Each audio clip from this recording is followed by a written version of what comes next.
সাহিত্য দর্পণ যাই হোক না কেন, মূলত অলংকারের যে বিষয়গুলো, লক্ষণগুলো, অলংকারের এক্সাম্পল গুলো মোটামুটি ভাবে একই। হ্যাঁ, উপমা অলংকার সম্পর্কে বিশ্বনাথ যেটা বলে গেছেন, হঠাৎ করে এসে কাব্য প্রকাশকার তো অন্য কিছু বলে দিতে পারেন না, তো তিনি ওই একই টাইপের কিছু কথাবার্তা বলবেন। ফলত লক্ষণগুলো মোটামুটি একই। তোমরা যারা নেট পরীক্ষা দেবে, যারা বিহার, ঝাড়খণ্ড, আরো যেখানে যেখানে এসএসসি ইত্যাদি ইত্যাদি যা পরীক্ষা দেবে, সব জায়গাতেই নেটের অলংকার, সব জায়গাতেই অলংকার কিন্তু থাকে। কোথাও কোথাও সাহিত্য দর্পণের থাকে, কোথাও কোথাও কাব্য প্রকাশের থাকে।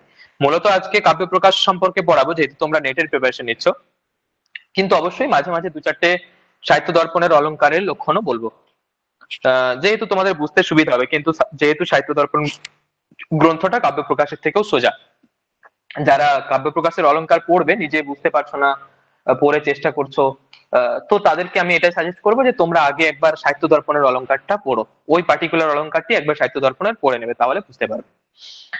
যাই হোক, আজকে তো আমরা মোটামুটি অনেকগুলো, 6টা 7টা 8টা অলংকার জটা হবে আর কি, চেষ্টা করব। বাকিগুলো তো আবার নেক্সট ক্লাসে হয়ে যাবে। ঠিক আছে, তাহলে মন দিয়ে আমরা যেমন প্রতিটা ক্লাস শুনি, সেরকম মন দিয়ে শুনবো। নেটেতে এখান থেকে কোশ্চেন আসে বলতে অলংকারের লক্ষণগুলো, তোমাদের যে 15টা 20টা 16টা মনে হয় বা কটা অলংকার আছে, প্রত্যেকটা অলংকারের লক্ষণকে ভালোভাবে পড়ে নেবে। তার সাথে সাথে তোমাদের যে মহাকাব্যগুলো পাঠ্য রয়েছে, বা যে নাটক ইত্যাদি গুলো রয়েছে, তার মধ্যে যে শ্লোকগুলো রয়েছে, তার কিছু কিছু ইম্পর্টেন্ট শ্লোকে কি অলংকার আছে সেটা তোমাদেরকে জানতে হবে। ওটা যেমন, ওটা নাটকের কোশ্চেন হলেও কিন্তু ওটা সে অলংকারের কোশ্চেনের মধ্যেই তোমরা ধরতে পারো, যেহেতু অলংকার নির্ণয় করতে দিচ্ছে, তাই না? তো মূলত অলংকারের লক্ষণগুলো, লক্ষণের মধ্যেও কিছু শব্দ, কিছু পদ, সেগুলোর অর্থগুলো, আর তার সাথে সাথে আমাদের পাঠ্য যে অংশগুলো রয়েছে নাটক মহাকাব্য, তার মধ্যে বিশেষ গুরুত্বপূর্ণ শ্লোকগুলোতে কি অলংকার রয়েছে। বাস, অলংকারের এই কোশ্চেন, এর থেকে বিশেষ কিছু হয় না। খুবই ইম্পর্টেন্ট একটা জিনিস, যে কোনো পরীক্ষা, যে কোনো ইন্টারভিউতে অলংকার দরকার, এটা জাস্ট জেনে রেখো। চলো আমি একটা একটুখানি স্টাডিমেট তোমাদেরকে দেখাই।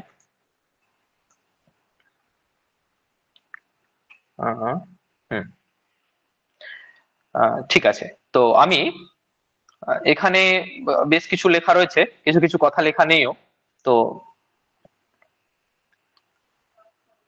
হ্যাঁ, দেখো, অলংকার শব্দটা দুটো অর্থ পাওয়া যায়, তোমরা জানো যে একটা হচ্ছে সাধারণ অলংকার, সাধারণ অলংকার বলতে সৌন্দর্য, অলংকৃতি অলংকার বলে একটা ব্যুৎপত্তি পাওয়া যায়। যারা কাব্যালঙ্কার সূত্রবৃত্তি গ্রন্থ পড়েছো ভামহে, সেখানে তোমরা দেখেছো যে অলংকৃতি অলংকার, এই একটা সাধারণ অলংকার শব্দের ব্যুৎপত্তি, যার অর্থ হচ্ছে যে কোনো সৌন্দর্য বিধায়ক ধর্ম, সেগুলোকে অলংকার বলে, এটা সাধারণ অর্থ। ঠিক আছে, তো এর দ্বারা যে কোনো সৌন্দর্য বিধায়ক বলতে আমি বলতে চাইছি, ধরো গুণ, অলংকার, রীতি, এই সমস্ত কিছুই এই অলংকার শব্দের দ্বারা অন্বিত হবে, এই রকম ব্যুৎপত্তির দ্বারা অলংকৃতি অলংকার, এই ব্যুৎপত্তি। কিন্তু আরেকটা ব্যুৎপত্তি পাওয়া যায়, সেটা হচ্ছে অলংক্রিয়তে শোভা সাধ্যতে অনেন, অথবা অলংক্রিয়তে অনেন ইতি অলংকার, এই হচ্ছে 2 নাম্বার ব্যুৎপত্তি। এর দ্বারা, এটা আমরা করণ বাচ্যে ব্যুৎপত্তি এরকম দেখবো ব্যাকরণের ভাষায়। আর প্রথম যেটা বলেছিলাম সেটা ভাববাচ্য নিষ্পন্ন ব্যুৎপত্তি। ঠিক আছে, তো এই করণ বাচ্যের ব্যুৎপত্তিটির দ্বারা, অর্থাৎ অলংক্রিয়তে শোভা সাধ্যতে অনেন ইতি অলংকার, এই ব্যুৎপত্তির দ্বারা যত রকমের এই উপমা, রূপক, দীপক, যমক, এই যে অলংকার গুলো তোমরা শব্দালঙ্কার এবং অর্থালঙ্কার জানো, সেইগুলোকে বুঝতে হবে। তাহলে আমাদের যে উপমা প্রভৃতি অলংকার, সেগুলো বোঝার জন্য অলংকার শব্দের ব্যুৎপত্তিটি কি, তার উত্তর হচ্ছে এটা, অলংক্রিয়তে অনেন, অথবা অলংক্রিয়তে শোভা সাধ্যতে অনেন ইতি অলংকার। ঠিক আছে, আর এটাকে ওই যদি প্রত্যয় ইত্যাদি দেখতে চাও, তাহলে অলম, অলম পূর্বকাত ক্রি ধাতু ঘয় প্রত্যয়। ঠিক আছে, মনে রেখো তোমরা, মাঝে মাঝে অলংকার শব্দে কি প্রত্যয় আছে, ঘয়, তোমাদের সেই জায়গাতে অত ইত্যাদি অনেক কিছু সন্দেহ আসতে পারে, তো ঘয় প্রত্যয় আছে, মনে রাখতে হবে। তাহলে অলম পূর্বকাত ক্রি ধাতু ঘয় প্রত্যয়ে এই অলংকার শব্দটি পাওয়া যায়। এই হলো সাধারণ অলংকার শব্দের কথা। এবার এর লক্ষণ সাহিত্য দর্পণকার এরকম ভাবে করেছেন যে শব্দার্থয়োঃ অস্থিরাগে ধর্মাঃ শোভাতিশায়িনঃ, অর্থাৎ শব্দ এবং অর্থের অস্থির যে ধর্মগুলো রয়েছে, শব্দ এবং অর্থের মধ্যে অস্থির ধর্ম বলতে এই অলংকার, রীতি, এগুলোকেই বলা হয়, যারা শোভা বর্ধন করে, শব্দ এবং অর্থের শোভা বর্ধন করে। ঠিক আছে, দেখো, কাব্যের ক্ষেত্রে, কাব্যের যেটা প্রধান গ্রহণীয় বস্তু, কাব্যের শ্রেষ্ঠ বস্তু, কাব্যের আত্মা, সেটা কি, সেটা তোমরা সকলেই জানো, ওটা হচ্ছে রস। কেমন? এখন এই অলংকারগুলো কি করে, যদি কাব্যের মধ্যে রস রয়েছে তাহলেই তো কাব্যের চমৎকার বেড়ে যাবে, তাহলে কেন আবার বেকার বেকার অলংকার প্রয়োগের প্রসঙ্গ আসে? তার উত্তর হলো যে এই অলংকাররা শব্দ এবং অর্থের চমৎকারিতা বর্ধনের মাধ্যমে আসলে কাব্যের যে পরম তত্ত্ব বা কাব্যের আত্মা রস, সেই রসেরই সৌন্দর্য সাধন করে। যদি শব্দার্থগুলো খটোমটো হয়, শুনতে না ভালো লাগে, তাহলে সেখানে যাই রস থাকুক না কেন, আরে পাঠকের পড়তে ইন্টারেস্ট হবে না। সে পড়বে কেন? পড়বে তবেই না সে সেখান থেকে রস পাবে। তো পড়তে আগ্রহ বাড়ানোর জন্য শব্দার্থের উপরে দৃষ্টি দেওয়া দরকার, এটা কবিরা প্রথমে বুঝেছেন। ওই জন্যই শব্দ এবং অর্থের যদিও কাব্যের আত্মার সাথে কোনো ডিরেক্ট অত বেশি চমৎকারিতার দৃষ্টিতে সম্বন্ধ নেই, আত্মাই রসই হলো কাব্যের পরম তত্ত্ব বা কাব্যের আত্মা, কিন্তু তথাপি এই অলংকার গুলোকে প্রাধান্য দেওয়া হচ্ছে।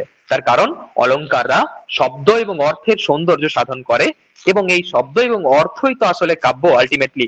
এবং তারপরে তারা এই শব্দার্থ সৌন্দর্যের মাধ্যমের শব্দ এবং অর্থের সৌন্দর্য বর্ধনের দ্বারা আলটিমেটলি তারা রসেরই সৌন্দর্য সাধন করে থাকে। এটা হচ্ছে একটা সাধারণ এর লক্ষণ। কাব্য প্রকাশকার লক্ষণ করছেন, দেখো কি তিনি করছেন, উপপূর্বন্তি তম সন্তম ये অঙ্গদ্বারেণ জাতুচিত, অর্থাৎ হারাদিবত অলঙ্কারাস্তে অনুপ্রাস উপমাদয়। দেখো এই অঙ্গরূপে যারা, তম সন্তম বলতে ওখানে কাব্যের মধ্যে বিশেষভাবে বিদ্যমান, আত্মারূপে বিদ্যমান, অঙ্গি রূপে বিদ্যমান যে রস, সেই রসের সৌন্দর্য সাধন করে। জাতুচিত শব্দের অর্থ হচ্ছে কখনো কখনো, সবসময় অলংকার থাকলে পরে তবেই কাব্যের সৌন্দর্য বৃদ্ধি হবে এমন নয়, ওই জন্য জাতুচিত শব্দটা দেওয়া হয়েছে। তাহলে অঙ্গরূপে যারা অঙ্গি রসের সৌন্দর্য সাধন করে, কাব্যের অঙ্গি হলো কি? অঙ্গি হচ্ছে রস। আমাদের শরীরটা হচ্ছে অঙ্গ, হাত পা মুখ চোখ যেগুলো দেখতে পাচ্ছ সেগুলো সবই অঙ্গ। অঙ্গি কি? অঙ্গি হচ্ছে আত্মা। ঠিক তেমনি কাব্যের ক্ষেত্রেও অঙ্গি হচ্ছে রস, আর অঙ্গ কি? অঙ্গ হচ্ছে শব্দ এবং অর্থগুলো। ঠিক আছে, এই অঙ্গি অঙ্গি অঙ্গ এগুলো হচ্ছে কাব্যের, এটা রস হচ্ছে অঙ্গি, আর শব্দ এবং অর্থ হচ্ছে অঙ্গ। তাহলে এই শব্দ অর্থরূপ অঙ্গ সমূহের উৎকর্ষ বিধানের দ্বারা যারা কাব্যে বিদ্যমান রসের উৎকর্ষ সাধন করে, তাহলে তাদেরকে কি বলে? তাদেরকে অলংকার বলে। একটা এক্সাম্পল দেওয়া হয় এখানে, হারাদিবত অলঙ্কারা। হারাদিবত বলতে কি? আমি যেটা তোমাদেরকে এক্সাম্পল দিচ্ছিলাম আমাদের শরীরের, আমাদের শরীরটা কি? আমাদের শরীরটা হচ্ছে শরীরে যে হাত পা নাক মুখ দেখতে পাচ্ছ এগুলো সবই হচ্ছে এক একটা করে অঙ্গ। আর অঙ্গি কি? অঙ্গি হচ্ছে আমাদের ভিতরে বিদ্যমান যে আত্মা। এখন আমরা যে গলায় চেন পরি, হাতে ব্রেসলেট পরি, নাকের পরি, কানের পরি, এগুলো কি জন্য পরি? এগুলো ওই নাক কান চোখ মুখ ইত্যাদির সৌন্দর্য বাড়ায়। এই সৌন্দর্য বাড়াতে বাড়াতে এরা আলটিমেটলি ওই ব্যক্তিটিরই সৌন্দর্য বাড়ায়। আমরা কোনো লোককে দেখে বলি না, আরে সীতার নাকটা কি সুন্দর দেখতে লাগছে দেখ, অথবা দেখ সীতার গলাটা কি সুন্দর দেখতে লাগছে, আমরা বলি সীতাকে কি সুন্দর দেখতে লাগছে। যদি সীতা কোনো একটা মেয়ে হয়, সে ধরো খুব সুন্দর সেজে গুজে এসেছে, তাহলে আমরা ওই ওই ওই অঙ্গগুলো, যাতে হাড় পড়েছে, যাতে নাকের পড়েছে, যাতে কানের পড়েছে, আমরা কিন্তু সেই অঙ্গগুলোকে বলি না ভালো লাগছে, আমরা ডিরেক্টলি ব্যক্তিটাকে বলি। ব্যক্তিটাকে মানে তার আত্মার অঙ্গিটাকে বলি, তার আত্মাটাকে বলি যে ওই সীতা কত সুন্দর দেখতে লাগছে। সীতাটি কে? সেটা হচ্ছে ওই আত্মতত্ত্বটা, সেটা হচ্ছে আত্মাটা, বাইরে হাত পা গুলো কিছুই নয়। অতএব যেমন ভাবে নাকের কানের এরা সেই সেই অঙ্গগুলোর সৌন্দর্য বর্ধনের দ্বারা আমাদের আত্মারই সৌন্দর্যকে বাড়িয়ে তোলে, ঠিক তেমনি অলংকার গুলো শব্দ এবং অর্থের সৌন্দর্য বৃদ্ধি করতে করতে আলটিমেটলি তারা রসের সৌন্দর্যকে বাড়িয়ে তোলে, রসের উৎকর্ষতাকে বৃদ্ধি করে। আমি ক্লিয়ার করতে পেরেছি আশা করছি। তো এই হলো অলংকার শব্দের সাধারণ অর্থ। ঠিক আছে, এই অলংকার শব্দালংকার, অর্থালংকার এবং উভয়ালংকার ভেদে তিন প্রকারের হতে পারে। দেখো শব্দালংকার কাকে বলে? এর সাধারণ ভাবে তোমরা যে মিনিংটা জানো সেটা হচ্ছে যে যেগুলো শব্দের উপর একান্তভাবে নির্ভরশীল। দেখো একান্তভাবে নির্ভরশীল শব্দটাকে আমরা মূলত দুটো ভাগে ভাগ করতে পারি, দুটো ভাবে অর্থটাকে বুঝবো, শব্দালংকার কাকে বলে, অর্থালংকার কাকে বলে। একটা হচ্ছে আশ্রয় আশ্রয়ী ভাবের দ্বারা, আর একটা হচ্ছে আরেকটা হচ্ছে ধরে নাও অন্যয় ব্যতিরেকী সিদ্ধান্তের দ্বারা। এখন আশ্রয় আশ্রয়ী ভাব বলতে जो অলঙ্কারः यद আশ্রিতः সহ তদ অলঙ্কারः, এটা হচ্ছে সাধারণ অর্থ। অর্থাৎ যে অলংকারটি যাকে আশ্রয় করে থাকে সেটা সেই অলংকার। যেমন ধরো যে অলংকার শব্দকে আশ্রয় করে থাকে তাহলে সে শব্দ অলংকার হবে, আর যে অলংকার অর্থের চমৎকারিতার উপর আশ্রয় করে আছে তাকে অর্থালঙ্কার বলা হয়। তাহলে এটা একটা আশ্রয় আশ্রয়ী ভাব সম্বন্ধ, ঠিক আছে। যো অলঙ্কারঃ ইয়দ আশ্রিতঃ ইয়দাশ্রিতঃ সহ তদ অলঙ্কারঃ, এইরকম এর একটা সাধারণ লক্ষণ করে দিয়ে শব্দালঙ্কারকে এইভাবে বোঝানো হয় এবং অর্থালঙ্কারকে এইভাবে বোঝানো হয়। এছাড়া আরেকটা গুরুত্বপূর্ণ, যেটা মম্মট রুজ্জক প্রভৃতি সকলেই, না সরি রুজ্জক নয়, মম্মট প্রভৃতি বিশিষ্ট অলংকারিকরা স্বীকার করেছেন, সেটা কি বলতো, সেটা হচ্ছে অন্যয় ব্যতিরেকী সিদ্ধান্ত। মানে ইয়ৎ সত্ত্বে ইয়ৎ সত্ত্বম তদ অন্যয়ঃ, ইয়ৎ তদ অভাবে তদভাবঃ ইতি ব্যতিরেকঃ, এটা তোমরা জানো অনেকেই, সকলেই। অর্থাৎ যদি বিশেষ শব্দটি থাকলে অলংকারটি থাকে এবং শব্দটির অভাবে অলংকারটি না থাকে, তাহলে তাকে কি বুঝতে হবে, তাহলে অন্যয় ব্যতিরেকের দ্বারা ওই অলংকারটি নিয়ন্ত্রিত হয়েছে, ওই অলংকারকে শব্দালঙ্কার বলা হবে। অর্থাৎ শব্দটি থাকলো তাহলে অলংকারটি থাকছে, শব্দটি নেই অলংকারটি নেই, এখানে একটা অন্যয় ব্যতিরেক। কে কে হাত তুলছো? রুবি, আর কিছু বলতে চাইছো? তর্ক সংগ্রহে এই লক্ষণটা ছিল না যেটা বললেন? হ্যাঁ হ্যাঁ, এগুলো সব ন্যায়েরই কথা বলছি, তর্ক সংগ্রহে সব কিছু আছে। তর্ক সংগ্রহে আরো ভালো ভালো পড়ে আছে, আমার তো এখন যা মনে আসছে আমি সেই শব্দগুলোকে শুধু ইউজ করছি, ঠিক আছে। তোমাদের যখনই এগুলো কনফিউশন আসবে তখন তোমরা ওই দর্শন শাস্ত্রের গ্রন্থগুলোই বেসিক্যালি পড়ো। হ্যাঁ হ্যাঁ, আরেকটা রুবিয়া কি হাত তুলছো বলো? স্যার বলছি একটা আশ্রয় আশ্রয়ী ভেদে বললেন, আর সেকেন্ডে কি বললেন?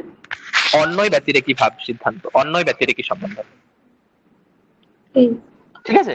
তো এখন তাহলে আমি যেটা বলছিলাম যে যেটা থাকলে ইয়ৎ সত্ত্বে ইয়ৎ সত্ত্বম সেটা অন্যয়, তদ অভাবে তদভাবঃ ব্যতিরেক। তো সুতরাং যে বিশেষ শব্দটি থাকলে যে অলংকারটি থাকে সেই সেই শব্দটির অভাবে সেই অলংকারটি আর থাকে না, তাহলে তখন বুঝতে হবে এখানে অন্যয় ব্যতিরেকী সম্বন্ধের দ্বারা এই অলংকারটি নিয়ন্ত্রিত হচ্ছে। তো এখানে যেহেতু শব্দের কথা বলছিলাম তাই এটা শব্দ অলংকার হবে।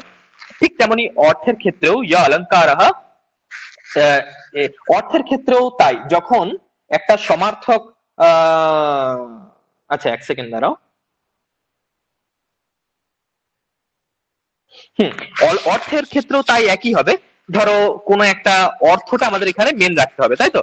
শব্দগুলোকে আমরা চেঞ্জ করে দিই যদি, তাও যদি অর্থটার কোনো পরিবর্তন না হয়, তখন সেখানে সেই অর্থালঙ্কার বুঝতে হবে যে এখানে অর্থটাই প্রধান ভাবে হচ্ছে, তো এখানে মূলত অর্থালঙ্কার হবে।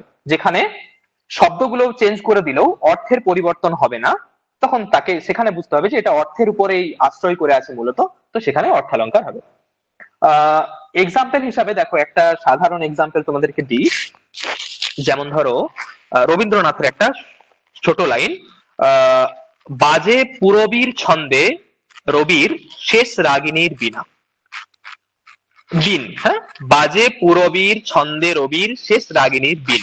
দেখো একটা সুন্দর এক্সাম্পল দিলাম, পুরবীর, রবির, রাগিনীর, এই তিনটে শব্দের যে রকার গুলো রয়েছে, মানে ইর ইর ইর, এই যে ভাবটা আমরা শুনতে পাচ্ছি, পুরবীর, রবির, রাগিনীর, এখানে একটা অনুপ্রাসের ঝংকার রয়েছে। এখন মাঝে এই যে রবির পদ্মা, রবি শব্দের অর্থ সূর্য, সেই জায়গায় তোমরা ধরো ভানু দিয়ে দিলে, দুটো অক্ষরই রয়েছে, সুতরাং এখানে ছন্দের কোনো পরিবর্তন হবে না। কিন্তু এই বাজে পুরবীর ছন্দে ভানুর শেষ রাগিনীর বিন, এই যদি এরকম যদি করে দাও তাহলে পুরো অলংকারটি ভেঙে গেল।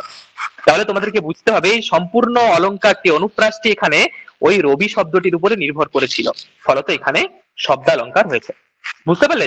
যদি শব্দের অ্যাকচুয়ালি এই সবকিছু কথাবার্তার একটা কনক্লুশন আগেই শুনে নাও, যে অলংকার শব্দের পরিবর্তনকে সহ্য করতে পারে না, শব্দের পরিবর্তনকে যে সহ্য করতে পারে না তাকে, অর্থাৎ শব্দ পরিবৃত্তি অসহ, তাকে শব্দালঙ্কার বলে। আর যে অলংকারগুলো শব্দের পরিবর্তনকে সহ্য করতে পারে, অর্থাৎ শব্দগুলো সেই পার্টিকুলার শব্দটাকে পরিবর্তন করে দিলেও যদি অলংকার না ভেঙে যায়, তাহলে বুঝতে হবে এটা অর্থের উপরে নির্ভর করে আছে, তো সুতরাং তাকে অর্থালঙ্কার বলা হবে। ঠিক আছে, তাহলে শব্দ পরিবৃত্তি অসহ, শব্দ পরিবৃত্তি অসহ বললে পরে শব্দালঙ্কারকে বোঝায়, আর শব্দ পরিবৃত্তি সহ, শব্দ পরিবৃত্তিকে সহ্য করতে পারে, সহ আর অসহ, তাকে অর্থালঙ্কার বলে।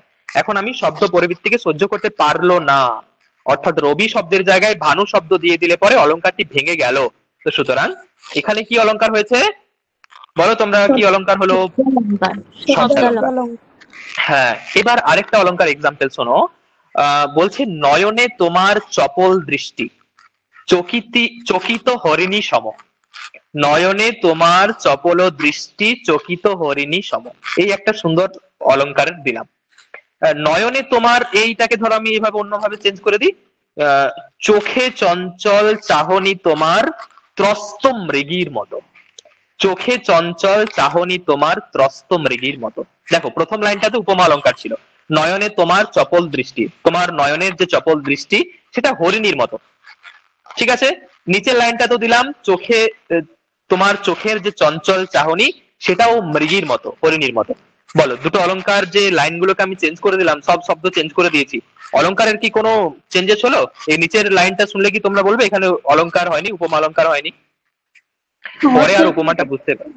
হ্যাঁ, অর্থের কোনো পরিবর্তন হয়নি, শব্দগুলো চেঞ্জ করে দিলেও অলংকার ভাঙলো না। অর্থাৎ এই অলংকারটি শব্দের পরিবর্তনকে সহ্য করতে পারছে না পারছে না? পারছে। বাস, পারছে। তাহলে এখানে কোন অলংকার হলো? অর্থালঙ্কার। অর্থালঙ্কার। অর্থালংকার হয়েছে। তাহলে একদম ভেরি সিম্পলি এইটুকুই বুঝে, এত কিছু শব্দ মাথায় রাখতে হবে না। আশ্রয় আশ্রয়ী অন্যয় ব্যতিরেকে শুধু এইটুকুই শুনে নাও, যে অলংকারটি শব্দের পরিবর্তনকে সহ্য করতে পারে তাকে বলে অর্থালংকার, আর যে অলংকারটি শব্দের পরিবর্তনকে সহ্য করতে পারে না তাকে বলা হবে কি অলংকার? শব্দালংকার। ঠিক আছে, বেশ সাধারণ এইটুকু কথা। এরপরে আমরা অলংকারের আগে যাব। আর এবার যেই অলংকারের মধ্যে শব্দেরও প্রাধান্য আছে অর্থেরও প্রাধান্য আছে তাকে উভয় অলংকার বলে। অনেক দু চারটে এক্সাম্পল এর পাওয়া যায়, পুনরুক্ত বাদাভাস ইত্যাদি ইত্যাদি। তো আমাদের সেগুলো সিলেবাসের মধ্যে নেই, আমরা সে নিয়ে আর বিশেষ কথা বলবো না। দেখো অর্থালংকারের মধ্যে সব থেকে শ্রেষ্ঠ যে শব্দালংকার গুলো তোমরা নিজেরা পড়লে বুঝতে পারবে, আমরা একটু অর্থালংকারের চমৎকারিতা দেখবো বিশেষ করে। অর্থালংকারের মধ্যে সব থেকে প্রথম যে অর্থালংকার সেটা হচ্ছে উপমা অলংকার। উপমা অলংকার একটা খুবই প্রসিদ্ধ অর্থালংকার। বলা হয়েছে উপমা এমন একটা অলংকার যে অলংকারটা একাই একাই সমস্ত অলংকার জগৎটাকে কাঁপিয়ে রাখে। উপমা একা শৈলূষী সম্প্রাপ্তা চিত্র ভূমিকা ভেদান রঞ্জয়ন্তী কাব্য রঙ্গে নৃত্যন্তি তদ্বিদাম চেতঃ। বলা হয়েছে এই বিচিত্র বহু বিচিত্র ভূমিকায় এই উপমা একাই সম্পূর্ণ এই নাট্য যে কাব্য রঙ্গটাকে একাই রাঙিয়ে রেখেছে। অর্থাৎ যত কিছু বহু বিচিত্র ভূমিকাতে যেমন নটিরা অভিনয় করে তোলে এবং অভিনয়টাকে একটা চমৎকারজনক করে রাখে, ঠিক তেমনি উপমা অলংকারটাও উৎপ্রেক্ষা ব্যতিরেক রূপক অপনতি সন্দেহ ভ্রান্তিমান ইত্যাদি বিভিন্ন বিভিন্ন বিভিন্ন ভাবে চেঞ্জ হয়ে হয়ে একটা নায়িকার মতো সম্পূর্ণ কাব্য জগৎটাকে আলোড়িত রাঙিয়ে রেখেছে। তার মানে এতটা শ্রেষ্ঠতার হচ্ছে, এতটা চমৎকার জনকতা রয়েছে এই অলংকারটির মধ্যে। সাধারণভাবে উপমা অলংকার কাকে বলে? দেখো আমি লক্ষণ দিয়েছি যে সাধর্ম্যম উপমা ভেদে। সাধর্ম্যম উপমা ভেদে হচ্ছে উপমার সাধারণ লক্ষণ। ভেদে শব্দের দ্বারা তোমরা জানো যে উপমা অলংকার কখন হবে? দুটো ভিন্ন বস্তুর মধ্যে যদি তুলনা দেখা হয়। উপমা অলংকারটি মূলত একটা তুলনা দেখানোর মতো অলংকার, ঠিক আছে, যেখানে দুটো বস্তুর মধ্যে তুলনা করা হয়। কিসের ভাবে তুলনা করা হয়? মূলত গুণের দ্বারা, গুণ অবস্থা অথবা ক্রিয়ার দ্বারা যখন সাম্য প্রতিপাদন করা হয়, এটা ওর মতো সাদৃশ্য দেখানো হয়, ঠিক আছে, তুলনা মানে সাদৃশ্য দেখানো হয়, তখন উপমা অলংকার হয়। তার মধ্যে উপমা কখন সাদৃশ্য দেখাবে? যখন দুটো বস্তু ভিন্ন ভিন্ন হবে। ভেদ শব্দটির দ্বারা উপমান এবং উপমেয় দুটো বস্তু আপাত দৃষ্টিতে ভিন্ন। তোমরা কখনোই বলতে পারো না রামের হাতটা শ্যামের হাতের মতো সুন্দর। দুটো হাতের মধ্যে তুলনা হবে না, কখন হবে? দুটো ভিন্ন বস্তুর দ্বারা। এই দেখো নব কিশলয়ের পাতাগুলো শিশুর কোমল হাতের মতো, তখন তোমরা সেটাকে একটা উপমা অলংকার হয়েছে বলে বুঝতে পারবে। চমৎকার জনকতাই হচ্ছে সমস্ত অলংকারের মূলে। রাম শ্যামের মতো দেখতে অলংকার হয়ে গেল একটা? মোটেই হলো না, এটা একটা সাধারণ কথা হলো। এরকম হলে তো সব কথাগুলোই আমাদের অলংকারই, এরকম কিন্তু নয়। যদি সেটা চমৎকার জনক হয় তবেই তাকে অলংকার বলা হবে। চমৎকার জনকতা হচ্ছে অলংকারের একদম প্রাথমিক একটা পয়েন্ট, এটা থাকতেই হবে, তাছাড়া কিন্তু তাকে অলংকার বলবো না। তো এই জন্য দুটো ভিন্ন বস্তু, ভেদে শব্দের দ্বারা দুটো ভিন্ন উপমেয় এবং উপমানের মধ্যে যে সাধর্ম, দুটো আপাত দৃষ্টিতে ভিন্ন হলেও তাদের মধ্যে যখন আমরা সাদৃশ্য দেখাতে যাই তখন তাকে উপমা অলংকার বলে। উপমা অলংকারের মধ্যে উপমা অলংকারের 4টি অঙ্গ রয়েছে। কি কি অঙ্গ আছে? একটা হচ্ছে উপমেয়। উপমেয় শব্দের অর্থ কি? উপমেয় শব্দের অর্থ হলো যে, দেখো আমি বললাম তুলনা করা হয়। উপমা অলংকারের মোটামুটি ভাবে একটা প্রাথমিক জিনিস হচ্ছে এখানে দুটো বস্তুর মধ্যে তুলনা দেখানো হবে। তো তার মধ্যে হাতের সামনে কেউ একটা বস্তু রয়েছে, তুমি যেই যাকে তুলনা করতে চলেছো, ধরো তোমার কাছে একটা নায়িকা রয়েছে, তুমি এই নায়িকার মুখ থেকে তুলনা করতে যাবে। তো যাকে তুলনা করা হয় বা যার তুলনা করা হয় তাকে উপমেয় বলে, ঠিক আছে?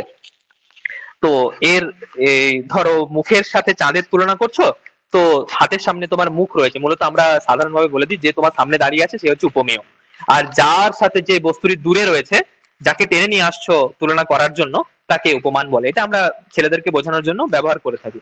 তো তোমরাও এটা বুঝে নিতে পারো। তো যে তোমাদের সামনে রয়েছে আর কি, তাকে উপমেয় বলবে। তো তাহলে যাকে তুলনা করা হয়, এখানে আমি কয়েকটা শব্দ পাশে লিখে দিয়েছি, এগুলো ভীষণ ইম্পর্টেন্ট শব্দ। প্রকৃত, উপমেয় শব্দের কয়েকটা অন্য নাম আছে। একটা হচ্ছে প্রকৃত, একটা হচ্ছে প্রস্তুত, একটা হচ্ছে প্রাকরণিক, একটা হচ্ছে প্রাসঙ্গিক, ইত্যাদি অনেকগুলো নামে আমরা এই গ্রন্থতে উপমেয় শব্দটিকেই পাবো। ঠিক আছে, বারবার ভিন্ন ভিন্ন নাম চেঞ্জ হবে শুধুমাত্র। ঠিক আছে, তাহলে উপমেয় বলতে যাকে তুলনা করা হয়। কেমন? উপমান তাহলে কি? উপমান হচ্ছে যার সাথে তুলনা করা হবে, যে বস্তুটি সাথে তুলনা করা হবে। মুখের সাথে চাঁদের তুলনা করছো, তখন ওই চাঁদটাকে আমরা উপমান বলবো। মনে রাখবে, উপমেয়র থেকে উপমান সবসময় গুণের দিক থেকে একটু বেশি হয়। আরে এই এই স্যারটা একদম ওনার মতো পড়ায়। তার মানে কি বলতো, ওই ওনার বলে যাকে তুমি টানলে না, যাকে তুমি সামনে তোমার নেই, তার কিন্তু গুণ তোমার সামনে যে রয়েছে তার থেকে অনেক বেশি। সবসময় মনে রাখবে, উপমেয়র থেকে উপমান বেশি গুণযুক্ত হয় বলেই আমরা তা উপমানের সাথে, এই উপমেয়র সাথে ওই বস্তুটিকে তুলনার জন্য নিয়ে আসি। কোনো খারাপ বস্তু না। তো এই জন্য মনে রাখবে যে উপমেয়র থেকে সব সময়তেই উপমানের গুণ বেশি, গুণ একটু গুণের দৃষ্টিতে উৎকর্ষতা বেশি। তাহলে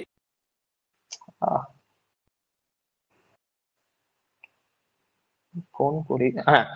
তো যেটা বলছিলাম, উপমেয়র থেকে উপমানের সবসময় গুণের গুণাগুণ বেশি থাকে। এবং উপমানের যে অন্যান্য শব্দান্তর গুলো রয়েছে সেগুলো হলো প্রথমত অপ্রাকৃত, দ্বিতীয়ত অপ্রাসঙ্গিক। এই সব শব্দগুলোর আগে একটা করে করে অ জুড়ে দেবে, তাহলেই হয়ে যাবে উপমানের অন্যান্য নামকরণ। অপ্রাকৃত, অপ্রাসঙ্গিক, অপ্রস্তুত, এগুলো সব যদি লেখা থাকে তাহলে আমাদেরকে বুঝতে হবে এগুলো সব উপমানকে বোঝানো হচ্ছে। তাহলে উপমেয় হলো, উপমান হলো। এখন সাধারণ ধর্ম কি? আমরা কোন একটা ধর্মের উপর ভিত্তি করেই দুটো বস্তুর মধ্যে তুলনা করতে যাই। তুমি গাছের সাথে একটা কম্পিউটারের তুলনা করতে পারবে না, কারণ তার সাথে এর কোনো কিছুই সম্বন্ধ নেই।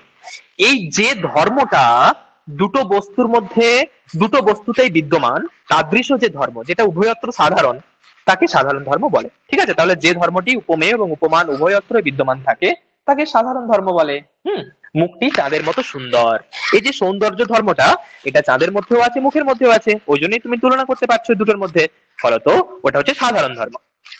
এই এই যে কথাগুলো এখন বলছি শুধু উপমার জন্য নয়, এগুলো সব অলংকারে কিন্তু আসবে।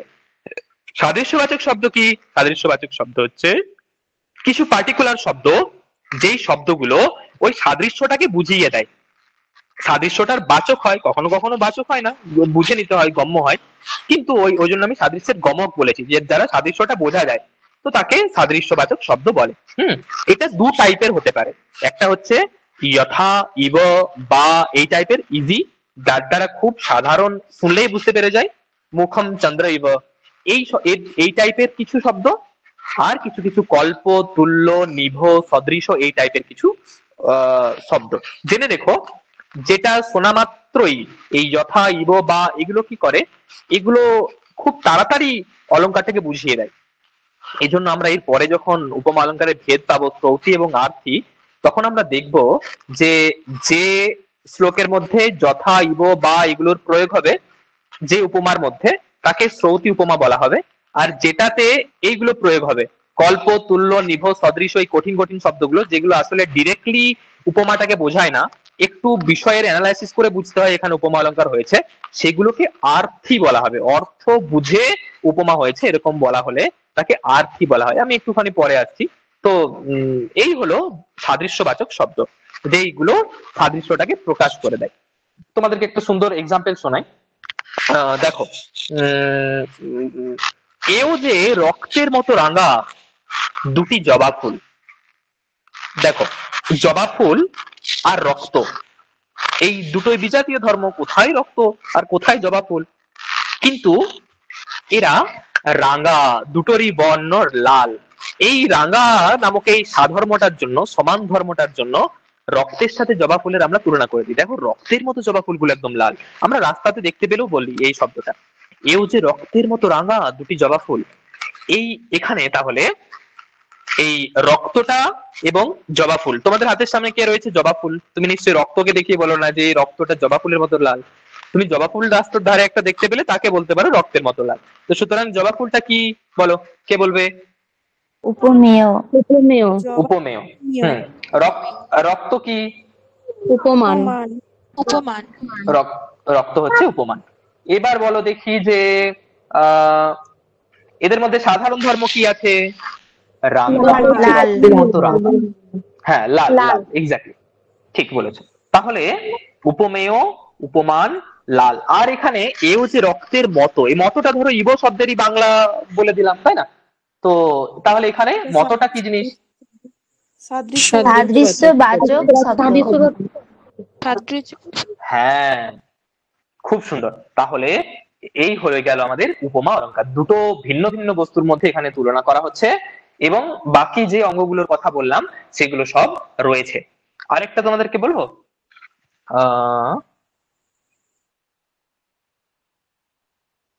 আচ্ছা থাক, এখন আর বলবো না, আবার পরে বলছি। তো দেখো চারটে অঙ্গ, এই প্রসঙ্গে আমি একটা কথা আবার বলে দেবো। উপমার এই যে চারটে অঙ্গ যেগুলো তোমরা এখনই বললে, এই চারটে অঙ্গই যদি কোনো উপমার মধ্যে থাকে তাহলে তাকে বলা হয় পূর্ণ উপমা। এটাও এখানে লেখা আছে সম্ভবত, কোথায় লেখা আছে? আচ্ছা, কোথাও একটা লেখা আছে। তো যখন উপমার যে চারটি অঙ্গ রয়েছে সেই চারটি অঙ্গই বর্তমান থাকে যে উপমা অলংকারে, তাকে বলে পূর্ণ উপমা। যখন এই চারটি থেকে একটা কমে যায়, কখনো একটা, কখনো দুটো, কখনো তিনটে, মানে ওই যে সাধারণ ধর্ম, উপমেয়, উপমান, এই সাদৃশ্যবাচক শব্দ, এগুলোর মধ্যে যদি একটা, দুটো, তিনটে কমে যায় তখন তাকে বলা হবে লুপ্ত উপমা। ঠিক আছে? পূর্ণ এবং লুপ্ত ভেদে কেউ কিছু বলছো? পূর্ণ এবং লুপ্ত ভেদে উপমার আরেকটা টাইপের ভেদ হয়। এখন উপমার মোটামুটি অনেকগুলো ভেদ আছে, তোমরা আমি জাস্ট এটুকু বুঝে নাও উপমা অলংকার কাকে বলে এবং তার কতগুলো ভেদ হয়। তোমাদের কাব্যপ্রকাশ গ্রন্থে উপমা অলংকারের যে এক্সাম্পলটি দেওয়া হয়েছে সেটা হচ্ছে এটা: স্বপ্নেপি সমরেষু ত্বম বিজয়শ্রীর নামুঞ্চতি। স্বপ্নেপি সমরেষু ত্বম বিজয়শ্রীর নামুঞ্চতি প্রভাব প্রভবম কান্তম স্বাধীন পতিকা যথা। মানে এটার বাংলা অর্থ হচ্ছে যুদ্ধ, যুদ্ধকালে প্রভুত্বের উৎপত্তি হেতু, আপনার এত প্রভুত্ব আপনি যুদ্ধে দেখিয়েছেন, সেই প্রভুত্বের উৎপত্তি হেতু আপনাকে বিজয়শ্রী, বিজয়ের যে শোভা, বিজয়শ্রী স্বপ্নেও ত্যাগ করে না। মানে আপনি যুদ্ধ করতে গেলে আপনি বিজয় পাবেনই পাবেন, বিজয়শ্রী আপনাকে স্বপ্নেও ত্যাগ করেন না, আপনার এতটা প্রাধান্য রয়েছে। কেমন ভাবে? তারপরে আরেকটা বলছে, যেমন ভাবে প্রভাব প্রভবম কান্তম স্বাধীন পতিকা যথা। স্বাধীন পতিকা যথা, যেমন ভাবে পতিব্রতা নারী কখনো তার প্রিয়কে ত্যাগ করে না, পতিব্রতা নারী যেমন ভাবে তার প্রিয়কে কখনো ত্যাগ করে না, ঠিক তেমন ভাবেই বিজয়শ্রী, বিজয় লাভের যে আনন্দ, বিজয়শ্রী বা সৌন্দর্য, সেও স্বপ্নেও তোমাকে ত্যাগ করে না, মানে কখনো ত্যাগ করে না। তাহলে এই শ্লোকটিতে বিজয়শ্রী হচ্ছে উপমেয়, যেহেতু বিজয়ের প্রসঙ্গ এখানে বলা হচ্ছে, বিজয়শ্রী উপমেয়। আর এই স্বাধীনা পতিকা, একটা নারীর কথা এখানে এলো, তিনি এ হচ্ছে উপমান। ঠিক আছে? এই যে মুঞ্চতিটা রয়েছে, এও নমুঞ্চতি, এখানে নমুঞ্চতি আর এটাও নমুঞ্চতি, দুজনাই ছাড়ে না। এই নমুঞ্চতি হচ্ছে সাধারণ ধর্ম, এখানে নটা লিখিনি, নটা লিখে দিই। নমুঞ্চতি হচ্ছে সাধারণ ধর্ম। আর দেখতে পাচ্ছ তোমরা যথা, এটা হচ্ছে এখানে দুটোর মধ্যে তুলনাটাকে বোঝাচ্ছে। তাহলে যথাটা কি? যেটা হচ্ছে উপমাবাচক শব্দ বা ওই সাদৃশ্যবাচক শব্দ যেটা তোমাদেরকে আগে বলেছিলাম। তাহলে এই সব অঙ্গগুলো এখানে আছে, ওই জন্য এই অলংকারটি কোন উপমা অলংকার? পূর্ণ নাকি লুপ্ত উপমা? পূর্ণ। হ্যাঁ, পূর্ণ উপমা অলংকার। ঠিক আছে? তো তাহলে আরেকটা কথা আমি বলেছিলাম, যখন এই যথা, ইব বা এই শব্দগুলো থাকবে তখন তাকে কি অলংকার বলা হবে? শ্রৌতি নাকি আর্থি বলা হবে? যথা থাকলে শ্রৌতি অলংকার। তাহলে এই এই এই এক্সাম্পলটা দিলে তোমাদেরকে লিখতে হবে কি অলংকার, এখানে শ্রৌতি পূর্ণ উপমা অলংকার হয়েছে, তাই না?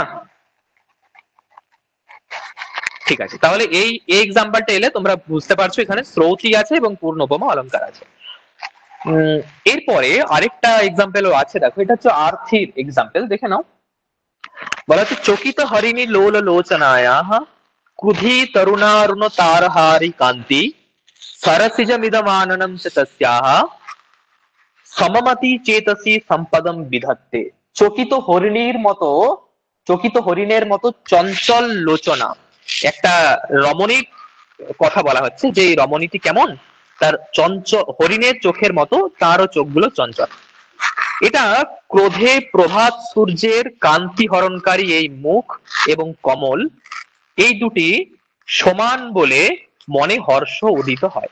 অর্থাৎ কোন এক নায়িকার সম্পর্কে বলা হচ্ছে এখানে, যার নয়নগুলো হরিণের মতো চঞ্চল এবং প্রভাতকালে সূর্য উঠলে পরে তার যে প্রভাতের সূর্যের যে রক্তিমা থাকে, এই এনারও রমণীটির মুখটাও সেই রক্তিম, অর্থাৎ তারও মুখের বর্ণটা হচ্ছে মোটামুটি লালচে।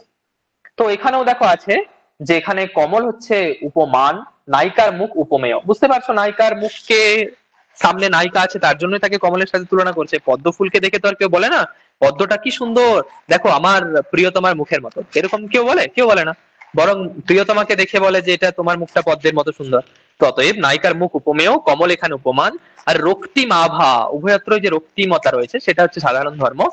আর এই সমম, এই যে এখানে আছে চকিত হরিণী, কোথায় যেন সমমতি চেতসি, সমম, এই সমমটা এখানে উল্লেখ আছে যে নায়িকার মুখের সাথে পদ্মের একটা তুলনাকে বোঝাচ্ছে। তাহলে সমম আছে, বলো এটা শ্রৌতি নাকি আর্থি হবে? উপরে লেখা আছে আর্থি হবে।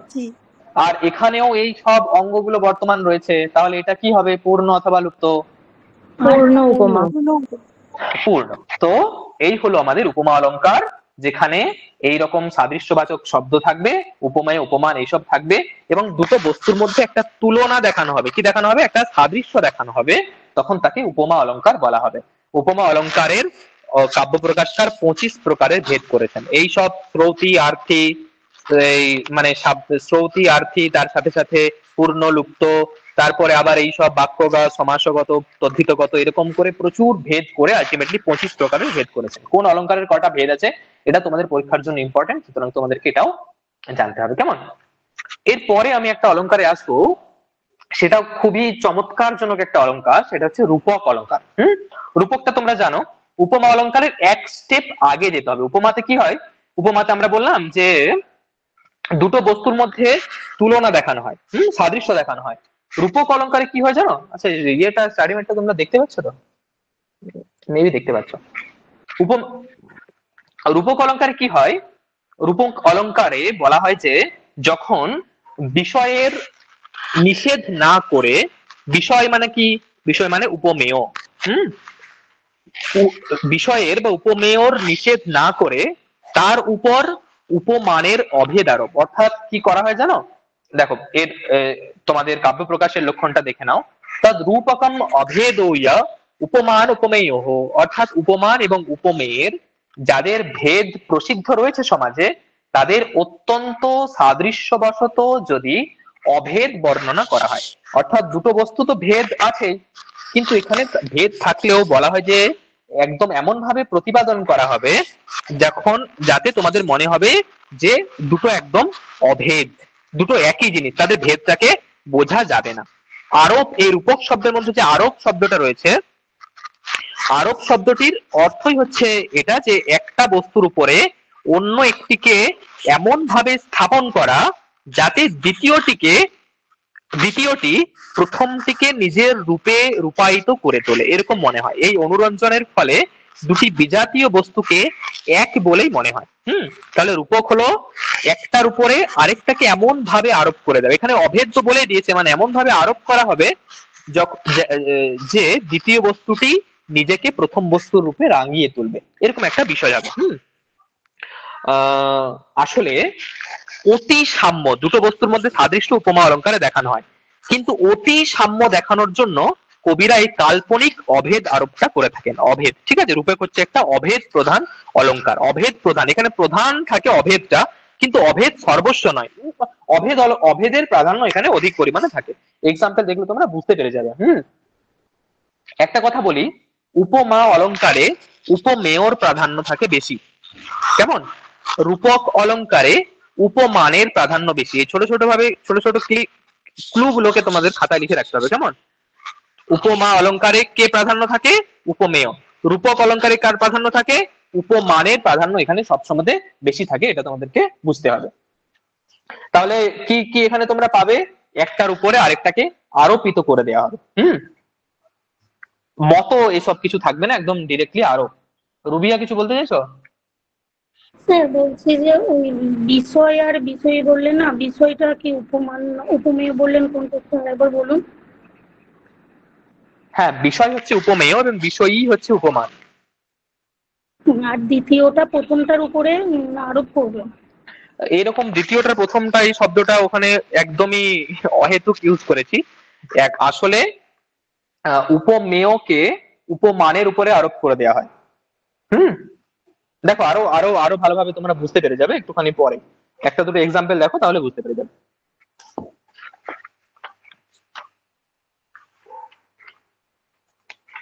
বেশ, দেখো। হ্যাঁ, তো আচ্ছা, এই প্রসঙ্গে আমি একটা সাহিত্য দর্পণের তোমাদের যে লক্ষণটা আছে সেটাও তোমাদেরকে বলে দিই। রূপকম রূপিতা রূপে বিষয়ে নিরূপণ নহে, এরকম বলা হয়। অর্থাৎ বিষয়ে মানে যথা অবস্থিত উপমেয়তে উপমানের অভেদ আরোপ। উপমেয় পদার্থে উপমান পদার্থের অভেদ আরোপ করা হলে তাকে রূপক অলংকার বলে। তাহলে উপমেয়তে উপমানকে চাপিয়ে দেওয়া হয়। এখানে কার প্রাধান্য থাকবে বললাম? উপমানের স্যার প্রাধান্য আরেকবার বলা হবে। বলবেন? আরেকবার বললাম না এক্সাম্পল। উপমেয়তে, অর্থাৎ উপমেয় উপমানের অভেদ আরোপ। এটার অন্যভাবে যদি একটু ইজি ভাবে বলতে চাই, তাহলে উপমানের রূপে উপমেয়কে রাঙিয়ে তোলা। উপমানের যে রূপ, যদি ধরো একটা বস্তুর উপরে আরেকটিকে পুরো একদম মিশিয়ে দাও, চাপিয়ে দাও, তাহলে সেকেন্ড বস্তুটিকে ভালোভাবে দেখতে পাবে তোমরা। এই জন্যই বলা হচ্ছে উপমানের রূপেতে উপমেয়কে রূপিত করে দেয়া হয়। তার জন্য এই অলংকারটির নাম হলো রূপক অলংকার। উপমানের রূপে উপমেয়কে রূপিত বা রাঙিয়ে দেওয়া হয় বলেই এর নাম রূপক অলংকার। আর বাস এইটুকু। ঠিক আছে, কে কে বুঝতে পারছিলেন তারা বুঝতে পারলে রূপক অলংকার কাকে বলে? দেখো এবার এক্সাম্পল দেখো, তাহলে বুঝতে পারবে। একটা তোমাদেরকে সোজা এক্সাম্পল আগে বলি। যেমন ধরো, আত্মগ্লানির তুষানল, একটা সাধারণ বাংলা লাইন। আত্মগ্লানির তুষানল আজ তাকে আর তেমন করে দগ্ধ করে না। আত্মগ্লানির তুষানল, আত্মগ্লানি হচ্ছে উপমেয়। আর উপমানকে তুষানল, তুষের আগুন। আত্মগ্লানিটা উপরে তুষের আগুনকে এখানে চাপিয়ে দেওয়া হচ্ছে, মানে ওর হৃদয়ে এতটা দগ্ধ হচ্ছে যে সেটা যেন একদম আগুনের মতো। এই জন্য বলা হচ্ছে আত্মগ্লানির তুষানল আজ তাকে আর তেমন করে দগ্ধ করে না। এখানে এই আত্মগ্লানিটা হচ্ছে উপমেয়, আর তার উপরে তুষের আগুনটা কেমন ভাবে চাপিয়ে দেওয়া হয়েছে যে মনে হচ্ছে যেন আত্মগ্লানিটাই যেন আগুন। আত্মগ্লানিটা আগুনের মতো এরকম নয়, আত্মগ্লানির উপরে আত্মগ্লানিটাই যেন আগুন বলে মনে হচ্ছে। ঠিক আছে, তো সুতরাং এখানে একটা রূপক অলংকার হয়েছে। এইরকমই ফারিদা, আনমিউট আছো, কিছু বলছো? বেশ, দেখো, শিশু ফুলগুলি তোমারে ঘেরিয়া ফোটে।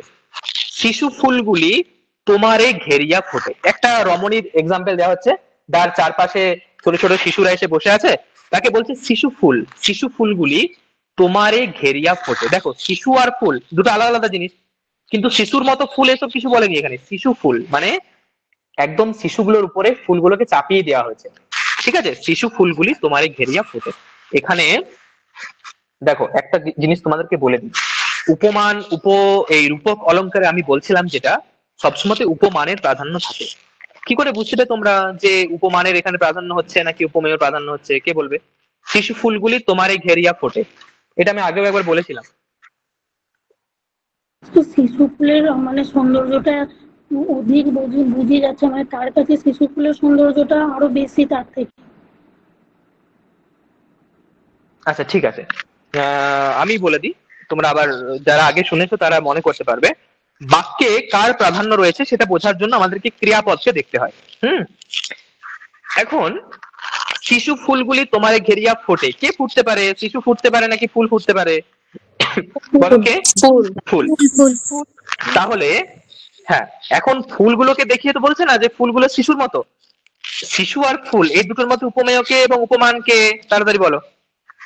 উপমেয় শিশু, উপমান হচ্ছে হ্যাঁ, ফুল। উপমান শিশু, উপ উপ সরি, উপমেয় শিশু, উপমান হচ্ছে ফুল। উপমান ফুল।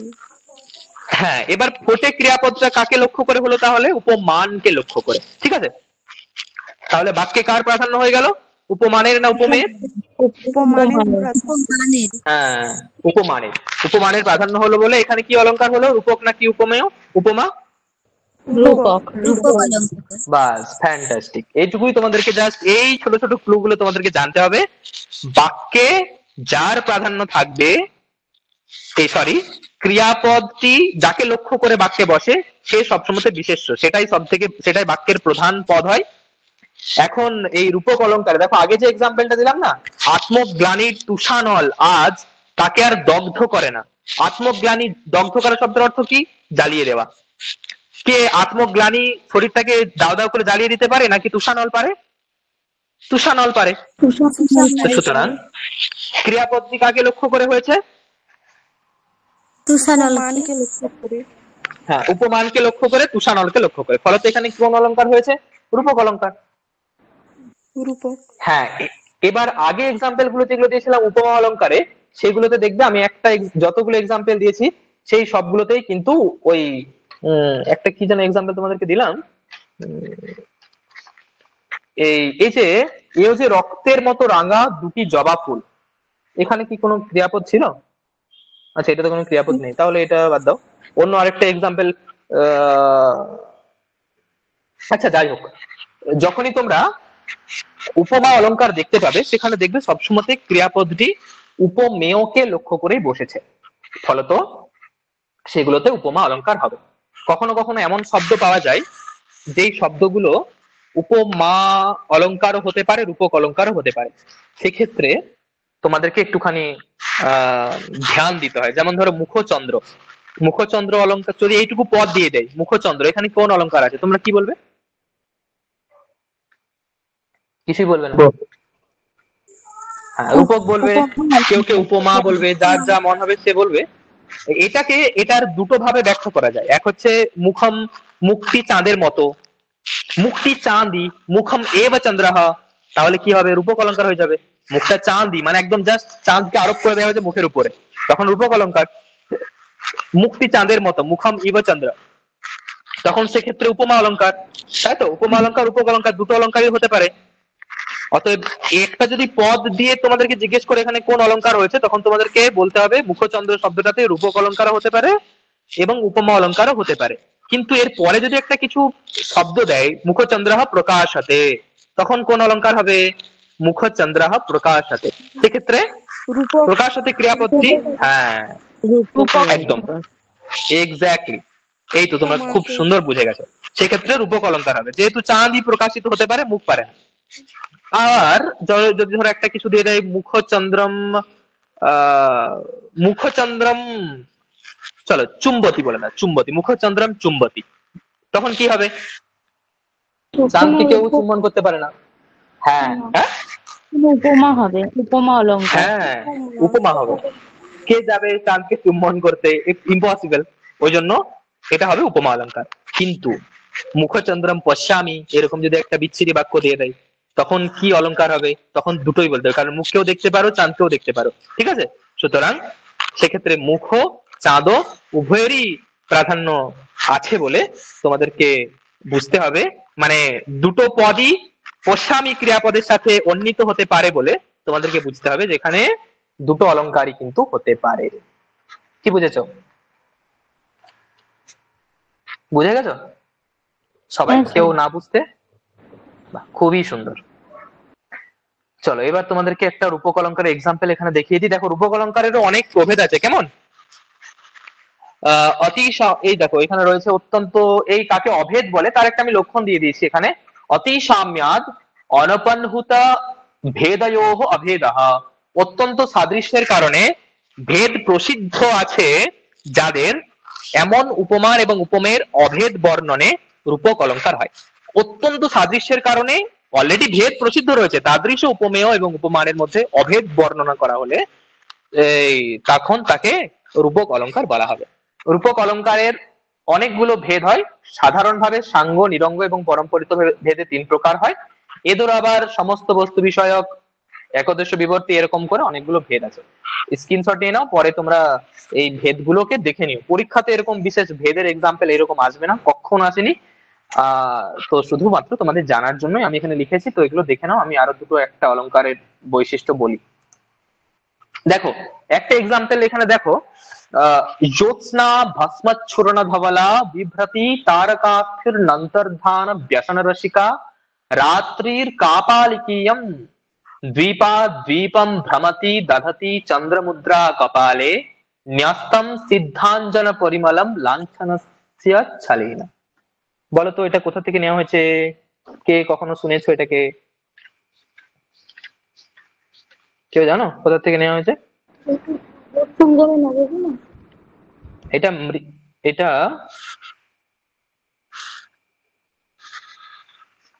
আচ্ছা দাঁড়া এক সেকেন্ড, তোমাদেরকে রূপক অলংকার বলেছি আমি একবার বইয়ে, রূপক অলংকারটা এক সেকেন্ড দাঁড়াও। হ্যাঁ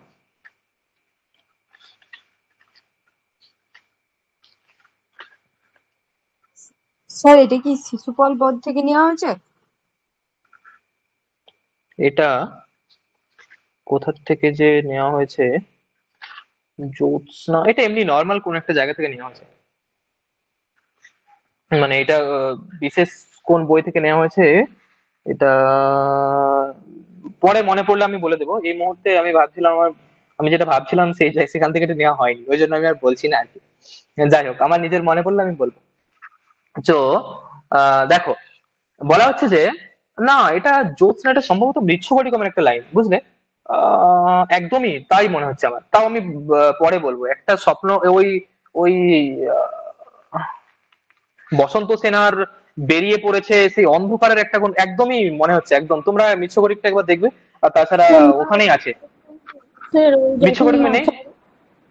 মিত্রকূটেই আছে, ওই যখন দেখা করতে গেছিল এর হ্যাঁ সঙ্গে। হ্যাঁ, এক্স্যাক্টলি ওটাই ভাবছিলাম। তো এটা মৃচ্ছকটিকমই আছে। যাই হোক চলো। হুম, ঠিক ঠিক ঠিক ঠিক ঠিক। দেখো বলা হচ্ছে জ্যোৎস্না, জ্যোৎস্না ভস্ম ছুরনা ধবলা, এই রাত্রি কাপালিকি জ্যোৎস্না ভস্ম লেপনে ধবলা। একটা এখানে রাতের বর্ণনা করা হয়েছে। দেখো রাতটাকে কেমন বলছে, কাপালিকি বলা হচ্ছে, রাত্রির উপরে একটা কাপালিকের আরোপ করে দেওয়া হয়েছে। তাহলে রাত্রি কাপালিকি জ্যোৎস্না ভস্ম লেপনে এখন ধবল হয়েছে, তার সে এখন ধবলা হয়ে গেছে। কিভাবে ধবলা হয়েছে? না, জ্যোৎস্না রূপ ভস্ম লেপন করেছে বলে সে এখন ধবল। তাহলে এখানে রাত্রির উপরে কাপালিকের আরোপ করে দেওয়া হয়েছে। বর্ণনীয় বিষয় হচ্ছে রাত্রি, উপমেয়কে রাত্রি, উপমানকে কাপালিক। ঠিক আছে, এই রাত্রি এখন জ্যোৎস্না মেখেছে, জ্যোৎস্না মেখে এখন ধবল হয়ে গেছে। তারপরে বলা হচ্ছে তারকাস্তি বহন করে অন্তর্ধান কৌতুকে পটু। আচ্ছা, তার বাকিগুলো সব ক্রিয়াপদ। মূলত এইটুকুই এখানে বোঝানো, যেখানে রাত্রির উপরে কাপালিকের আরোপ করা হয়েছে, এটা এখানে প্রধান রূপক। আর তার সাথে সাথে এখানে অঙ্গরূপে জ্যোৎস্নাতে ভস্যের, এই যে জ্যোৎস্না ভস্ম বলা হয়েছে, তো জ্যোৎস্নার উপরে ভস্যের আরোপ করা হয়েছে।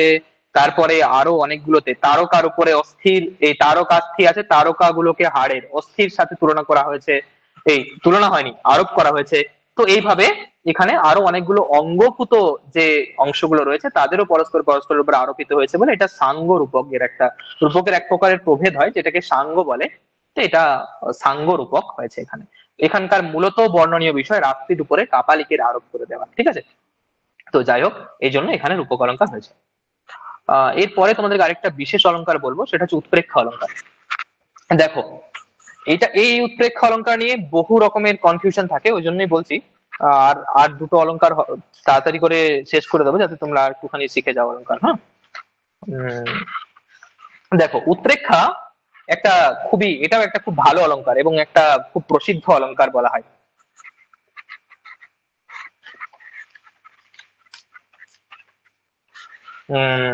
বলা হয় আলংকারিকরাও এটাকে একদম সৌন্দর্য সর্বস্ব বলেছেন, যে এটা এর মধ্যে প্রচুর সৌন্দর্য রয়েছে। বলা হয় যে সমস্ত অলংকারের প্রাণভূত, সর্বালঙ্কার সর্বস্বম কবি কীর্তি বিবর্ধিনী, সমস্ত অলংকারের প্রাণভূত এবং কবিগণের যশবর্ধক উৎপ্রেক্ষা অলংকার। এটা কেমন না, এটা বলা হচ্ছে উৎপ্রেক্ষা হরতি স্বান্তম অচিরোঢ়া স্মিত নববধূর স্মিত হাসির মতো এই অলংকার সকলের মনকে সকলের একদম কি করে নেয়, হরণ করে নেয়।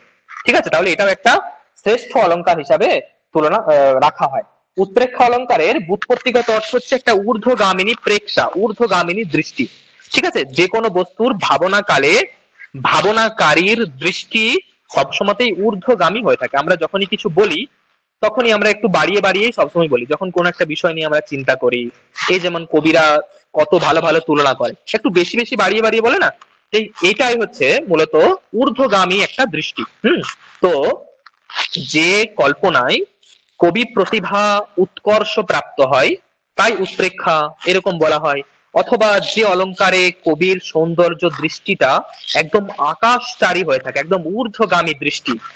বর্ণনা আমরা এতক্ষণ ধরে দেখলাম তুলনা, এখানেও এরকমই দেখতে পাবো, কিন্তু সেটা একটু উৎকৃষ্ট মানের আকাশগামী একটা প্রেক্ষা যখন হয় তখন তাকে উৎপ্রেক্ষা বলে। এরকম একটা ব্যুৎপত্তিগত অর্থ, আসলে এরকম অর্থ আহ মোটামুটি এরকমই, কিন্তু আরো আমরা দেখছি বিষয়বস্তুটাকে একটু ভালোভাবে দেখছি।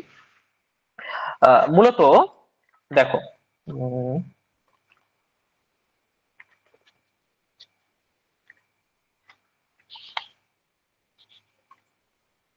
বেশ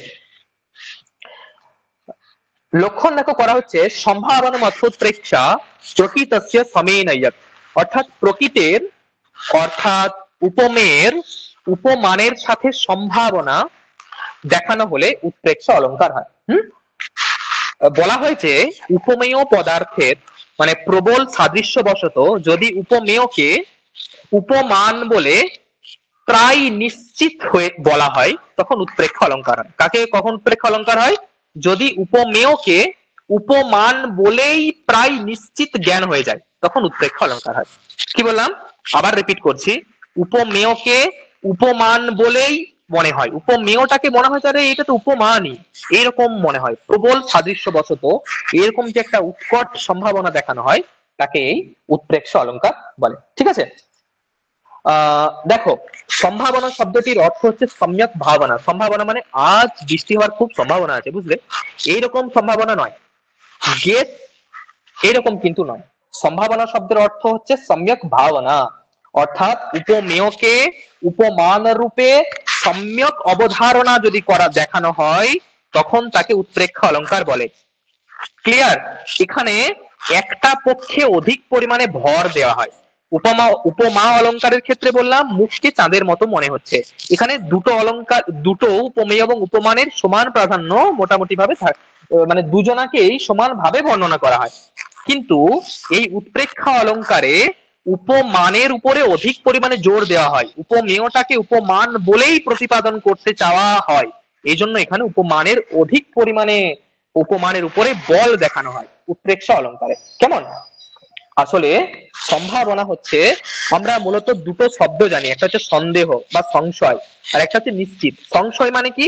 সংশয় মানে দুটো বস্তুর উপরে সমানভাবে একটা দোলাচল চিত্তবৃত্তি হলে সংশয়, এটা গাছ নাকি এটা কি দারু নাকি এটা মহাদেব শিব, এরকম একটা যে সম্ভাবনা দুটোতেই সমানভাবে যখন দোলাচল চিত্তবৃত্তি থাকে তখন তাকে সন্দেহ বলে বা সংশয় বলে। যখন একটাকে নির্দিষ্ট করে বলে দেওয়া হয় আরে এটা তো গাছই, তখন হয়ে যায় নিশ্চয়, নিশ্চিত। এই সংশয় এবং নিশ্চিত এই দুটোর মাঝামাঝি একটি যখন ব্যাপার, একটার উপরে অধিক পরিমাণে ঝোঁক পড়ে কিন্তু ডিরেক্টলি বলে দিতে পারি না আমরা এটা এটাই, তখন আমরা বলবো এটা সম্ভাবনা দেখানো হচ্ছে। ঠিক আছে, তো এই হলো সম্ভাবনা। এক্সাম্পল ধরো সীতা, আচ্ছা একটা ভালো এক্সাম্পল শোনো, ধরণী এগিয়ে আসে দেয় উপহার, ধরণী এগিয়ে আসে দেয় উপহার, ও যেন কনিষ্ঠা মেয়ে দুলালি আমার। দেখো ধরণী এসে উপহার দিচ্ছে তাকে, একটা ওটা যেন আমার কনিষ্ঠা মেয়ে, এই বলে একটা একটা ভাবনা, উৎকৃষ্ট ভাবনা, তাহলে এখানে ধরণী এগিয়ে আসে, ধরণী ধরো শস্য ফসল ইত্যাদি দিয়ে যাচ্ছে, তাকে বলছে যে ধরণী এগিয়ে আসে দেয় উপহার, ও যেন কনিষ্ঠা মেয়ে দুলালি আমার। এখানে যেন শব্দটি তোমাদেরকে এরকম ভাবলে হবে না যে এটা কনফিউশন প্রকাশ করছে। যেনটা কনিষ্ঠা মেয়ের উপরে জোর দিয়ে বলছে যে ও যেন আমার মেয়ে। এই রকমের একটার উপরে যখন অধিক পরিমাণে জোর দেওয়া হবে তখন তাকে কি বলা হবে? উৎপ্রেক্ষা অলংকার। পড়ুক দুফোঁটা অশ্রু জগতের পরে, যেন দুটি বাল্মীকির শ্লোক। এই দুফোঁটা অশ্রু পড়ছে যেন বাল্মীকির দুটো শ্লোক বলে মনে হচ্ছে। এখানে কিন্তু দুটো অশ্রুকে বাল্মীকির শ্লোক বলে, ওর শ্লোকটার উপরে অধিক পরিমাণে জোর দেওয়া হয়েছে বলে এখানে উৎপ্রেক্ষা অলংকার হয়েছে। সীতাহারা আমি, রাম বলছে সীতাহারা আমি যেন মণিহারা ফণি, আমি সীতাহারা। সীতাহারা আমি যেন কেমন? সাপের মণি চলে গেলে যেমন সাপের অবস্থা হয় সেরকম আমার অবস্থা হচ্ছে এখন। সীতাহারা আমি যেন মণিহারা ফণি। এই যেন মানে কখনোই কনফিউশন নয়, যেন মানে হচ্ছে এখানে অধিক পরিমাণে জোর দেওয়া হচ্ছে, আমি যেন মণিহারা ফণি হয়ে গেছি এখন। বুঝতে পারলে? তো এইরকম যখন উপমেয় এবং উপমানের মধ্যে উপমেয়টাকে প্রবল সাদৃশ্য বশত যদি উপমেয়কে উপমান বলেই নিশ্চিত, প্রায় নিশ্চিত জ্ঞান দেখানো হয়, আমি কিন্তু নিশ্চিত বলছি না, আমি বারবার বলছি প্রায় নিশ্চিত যদি হয়ে যায়, সম্যক ভাবনা দেখানো হয়, তখন তাকে উৎপ্রেক্ষা অলংকার বলে। খুব ফুললি তোমরা বুঝতে পারছো। দেখো এর একটা এক্সাম্পল, এবার তোমাদের কাব্য প্রকাশে যে এক্সাম্পলটা দেওয়া হয়েছে সেটাই তোমরা দেখে নাও ঝটিতি। বলা হচ্ছে যে উন্মেষম यो मम न सहते जातवैरि निशायाम इंदोरिंदिवर दल दृशा तस्य सौंदर्य दर्पः नीतः शांतिं प्रसभ मनसा वक्त्रकांति हर्षाल लग्ना मन्ये ललित तनुते पादयोः पद्मलक्ष्मी।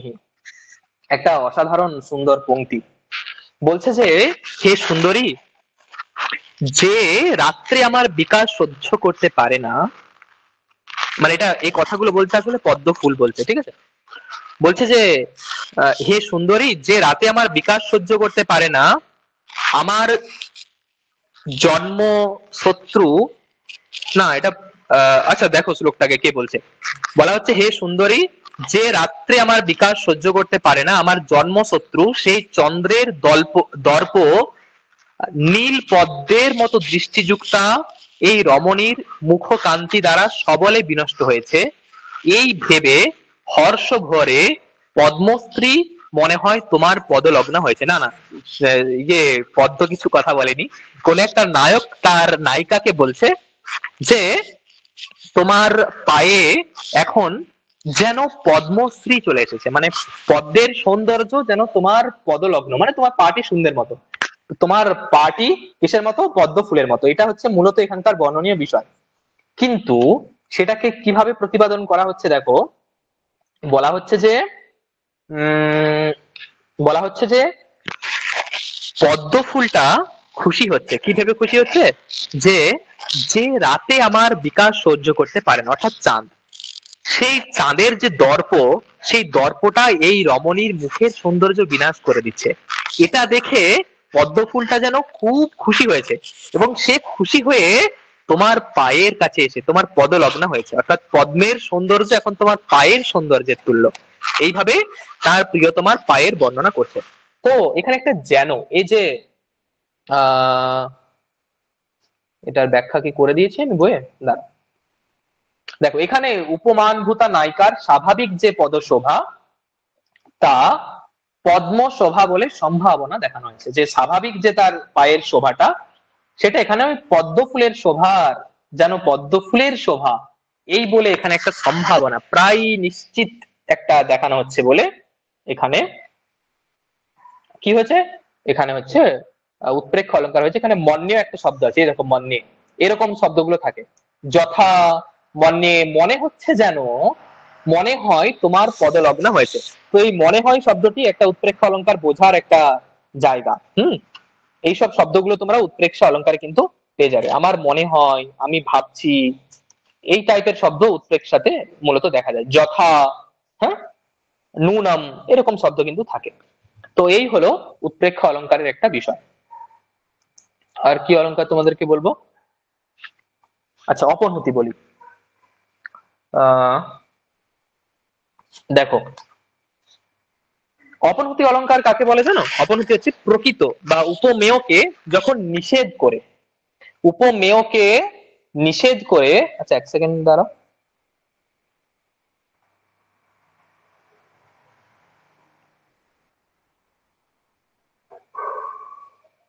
হ্যাঁ, উপমেয়কে নিষেধ করে যদি উপমানের প্রতিষ্ঠা করা হয়। আবার রিপিট করছি, দেখো এখানে লেখা আছে প্রকৃতম জল নিষিদ্ধ অন্যৎ সাধ্যতে তাতু অপানহুতি। প্রকৃতকে অর্থাৎ উপমেয়কে নিষেধ করে যেখানে অন্যের বা উপমানের সিদ্ধি করা হয় বা উপমানকে প্রতিষ্ঠা দেওয়া হয়, তখন তাকে কি অলংকার বলে? তখন তাকে অপনহুতি অলংকার বলে। ঠিক আছে, উপমেয়কে নিষেধ করে অন্যের বা উপমানের সিদ্ধি করা হলে তাকে অপনহুতি অলংকার বলে। যেমন ধরো এক্সাম্পল দিই তোমাদেরকে, ও নহে গগন, ওটা আকাশ নয়, সুনীল সিন্ধু। ও নহে গগন সুনীল সিন্ধু, তারার পুঞ্জ নহে ও ফেনার রাশি। এখানে উপমেয় হচ্ছে গগন, ও নহে গগন, ওটা গগন নয়। ওটা কেমন, ওটা কি? ওটা হচ্ছে সুনীল সিন্ধু, ওটা হচ্ছে সমুদ্র। তারার পুঞ্জ নহে ও, তুমি যেটা দেখছো আকাশে তারার পুঞ্জ, ওটা তারার পুঞ্জ নয়, ও ফেনার রাশি। এভাবে যখন উপমেয় গুলোকে নিষেধ করে উপমানকে প্রতিষ্ঠা দেওয়া হবে, তখন কোন অলংকার হবে বললাম? তখন হবে, হ্যাঁ তখন হবে অপনহুতি অলংকার। ঠিক আছে, এর সুন্দর সুন্দর এক্সাম্পল তোমাদেরও বইয়েতেও আছে। একটা এক্সাম্পল দেখবে আছে, এই যে এক্সাম্পলটা এখনই বলছিলাম না, এটাই দেখবে নেদম নভমণ্ডলম অম্বুরাশির নৈতাশ্চ তারা নবকেন ভঙ্গাহ নায়ম শশী কুণ্ডলিত ফণীন্দ্র নাসৌ কলঙ্কঃ সহিত মুরারি। এই বলে তোমাদের বইয়েও দেয়া আছে যে ওটা গগন নয় ক্ষীরের সাগর, ওটা তারার পুঞ্জ নয় ফেনার রাশি, ও নহে চন্দ্র কুণ্ডলিত ফণীন্দ্র, ওটা চাঁদ নয়, ওটা কুণ্ডলিত ফণীন্দ্র, চাঁদের কলঙ্ক নহে ও, ওটা শয়ানো কৃষ্ণ। এই বলে যখন এরকম প্রকৃতকে অর্থাৎ উপমেয়কে নিষেধ নিষেধ করে উপমানকে প্রতিষ্ঠা করা হয়, তখন এই অপনহুতি অলংকার হয়।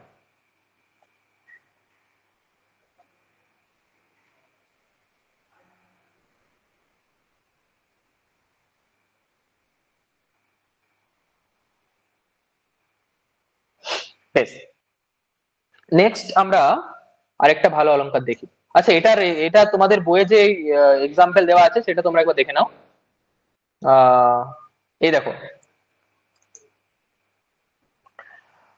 এই অপনহুতি অলংকার মূলত শাব্দি এবং আর্থি ভেদে দুই প্রকার হয়ে থাকে। অর্থাৎ শাব্দিতে সাক্ষাৎ ভাবে শব্দের দ্বারা নিষেধ করা হয়, আর আর্থিতে প্রকৃত নিষেধের জন্য কোনো কপটার্থক বা পরিণামার্থক কিছু শব্দের প্রয়োগ করা হয়। এখানে একটা শাব্দির এক্সাম্পল দেওয়া আছে সম্ভবত। দেখো বলা আছে অবাপ্তঃ প্রগলভ্যম পরিমত রুচः শৈলতনয়ে কলঙ্কো নৈবায়ম বিরসতি শশাঙ্কস্য বপুষি অমুষ্যেয়ম মন্যে বিগলম মৃতস্যন্দ শিশিরে ইয়ম শ্রান্তা শেতে রজনী রমণী গূঢ় মুরসি। বলা হচ্ছে পার্বতী পরিণত কলায় প্রকটিত চন্দ্রের দেহে, পার্বতী কি বলছে? পরিণত কলায়, মানে এখন চাঁদ পরিপূর্ণ চন্দ্রের দেহে এটি যে শোভা পাচ্ছে ওটা কলঙ্ক নয়, মনে হয় এরই প্রিয়া রাত্রি পরিশ্রান্ত হয়ে অমৃত নিঃসন্দেহ শীতল এই চাঁদের বক্ষে গাঢ় নিদ্রায় নিদ্রিত। অর্থাৎ তোমরা এখন যে চাঁদের গায়ে ওই যে কলঙ্ক গুলোকে দেখছো না, ওই কলঙ্ক গুলো আসলে কোনো কলঙ্ক নয়, ওটা হচ্ছে তার যে প্রিয়তমা, সে সারা রাত পরিশ্রান্ত হয়ে এখন তার বক্ষে যেন আশ্রয় নিয়েছে। তাহলে এখানে নিষেধবাচক শব্দ, এই দেখো নৈবায়ম, একদম নিষেধবাচক শব্দ প্রয়োগ করে দিয়ে নিষেধটাকে বোঝানো হয়েছে বলে এখানে শাব্দি অপনহুতি হয়েছে। কোথাও কোথাও নিষেধবাচক শব্দ প্রয়োগ করে না, তাহলে সেখানে আর্থি অপনহুতি হয়, এটুকুই বোঝায়। তো যাই হোক, এই এক্সাম্পল গুলো তোমরা মনে রেখো, পরীক্ষার জন্য তোমাদের ভীষণ ইম্পর্টেন্ট। তাহলে অপনহুতি অলংকার হয়ে গেল। এরপরে আর কি অলংকার আছে বলো দেখি? অর্থান্তরন্যাস, এটাও একটা বেশ ভালো অলংকার, আমরা দেখব।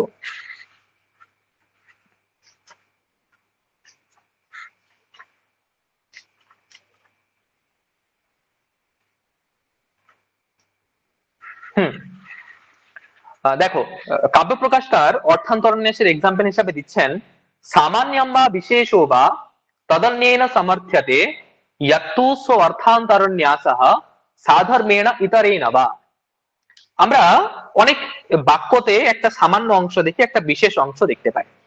দেখো বলছে সামান্য বা বিশেষ যদি একে অন্যের দ্বারা সমর্থিত হয়, অর্থাৎ সামান্যের দ্বারা বিশেষ সমর্থিত হতে পারে, অথবা বিশেষের দ্বারা সামান্য যদি সমর্থিত হয়, তাহলে সেখানে অর্থান্তরন্যাস অলংকার হয়। ঠিক আছে, কোন সাধারণ সাধর্মের দ্বারাও এই সমর্থন হতে পারে, কখনো বৈধর্মের দ্বারাও এই সমর্থন হতে পারে। ঠিক আছে, তাহলে অর্থান্তরন্যাস অলংকারের মূল কথা হলো কি, যেখানে সামান্যের দ্বারা বিশেষের অথবা বিশেষের দ্বারা সামান্যের, যেখানে কি করা হয়, যেখানে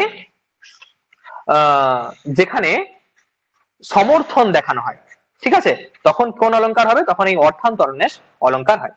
বেশ, দেখো এর একটা এক্সাম্পল দেখো, বলা হচ্ছে এখানে তো রয়েছে, তাছাড়া তোমাদের একটা অন্য এক্সাম্পল দিই। তোমরা কিরাতার্জুনীয় মহাকাব্য সবাই পড়েছো। কিরাতার্জুনীয়মে খুব অনেক অনেক ভালো ভালো শ্লোক আছে, তার মধ্যে একটা শ্লোক তোমাদেরকে, বেশ দেখো, বলা হচ্ছে ক্রিয়াসু যুক্তের নৃপ চার চক্ষুষো নবঞ্চনীয়া প্রভবো অনুজীবিভিঃ অতো অর্হতি ক্ষন্তুম অসাধু সাধু বা হিতম মনোহারি চ দুর্লভম বচঃ। এই একটা সুন্দর এক্সাম্পল। বলা হচ্ছে দেখো, বনেশ্বর বলছে হে নৃপ, যুধিষ্ঠিরকে বলছে ক্রিয়াসু যুক্তই, হে রাজন, যারা রাজকার্যে যুক্ত আছে, অর্থাৎ প্রভুর কার্যে নিযুক্ত যে ভৃত্যগণ, সেই ভৃত্যগণের কখনো প্রভুকে প্রতারিত করা উচিত নয়। তার কারণ কি, তার কারণ ভৃত্যরা, রাজারা যেহেতু সব জায়গায় যে তো খবর আনতে পারে না, এই ভৃত্যরা গিয়ে গিয়ে খবরগুলো সব নিয়ে আসে। এই জন্য বলছে যে কখনোই কিন্তু ভৃত্যদের এটা কাজ নয়, এটা ভৃত্যদের কখনো উচিত হবে না যে তারা রাজাকে গিয়ে ঠকাবে, প্রতারণা করা উচিত নয়। অতএব আমার বাক্যটা প্রিয় হোক বা অপ্রিয় হোক, অর্থাৎ আমি ভালো কথা বলি, প্রিয় বাক্য বলি অথবা অপ্রিয় কথা বলি, আপনি আমাকে ক্ষমা করবেন। তার কারণ কি, কেননা হিতকর অথচ মনোহর বাক্য, অর্থাৎ এমন কিছু কথা যেগুলো আমাদের খুব মঙ্গলজনক হবে এবং সবসময়তে ওটা শুনতেও খুব ভালো, বেশ চমৎকার জনক, শুনতে ভালো লাগবে, সেই রকম কিন্তু হয় না। হিতম মনোহার ইচ্ছে দুর্লভম বচ, হিতকর অথচ মনোহর বাক্য খুব জগতে দুর্লভ হয়। ঠিক আছে, দেখো হিতকর এবং মনোহর বাক্য জগতে দুর্লভ। এই যে লাস্ট লাইনটা তোমরা দেখতে পাচ্ছ, এই লাস্ট লাইনটা হচ্ছে একটা বিশেষ বাক্য। কি বাক্য? এটা একটা বিশেষ। কেমন? এখন এই বিশেষের দ্বারা, এই সরি লাস্ট লাইনটা যেটা তোমরা লাস্টে দেখতে পাচ্ছ, এটা সামান্য বচন, হিতম মনোহর ইচ্ছে দুর্লভম বচন, অর্থাৎ হিতকর এবং মনোহর বাক্য জগতে দুর্লভ। এটা একটা ইউনিভার্সাল ট্রুথ, জগতে সব জায়গাতেই এটা আমরা অ্যাপ্লাই করতে পারি, আমাদের নিজেদের বাস্তবিক জীবনে আমরা অ্যাপ্লাই করতে পারি। তাহলে এই সামান্য বচনটির দ্বারা এখানে এই যে বিশেষ বচনটি, অর্থাৎ ক্রিয়াসু যুক্ত এর নিপয় যে প্রথম লাইনগুলো রয়েছে, বনেচরের উচিত হচ্ছে না যুধিষ্ঠিরকে ঠকানো, এই জন্য বনেচর সবকিছু সত্য সত্য কথা বলবে, তাতে আপনার ভালো লাগুক বা খারাপ লাগুক সেগুলো আপনি মেনে নেবেন।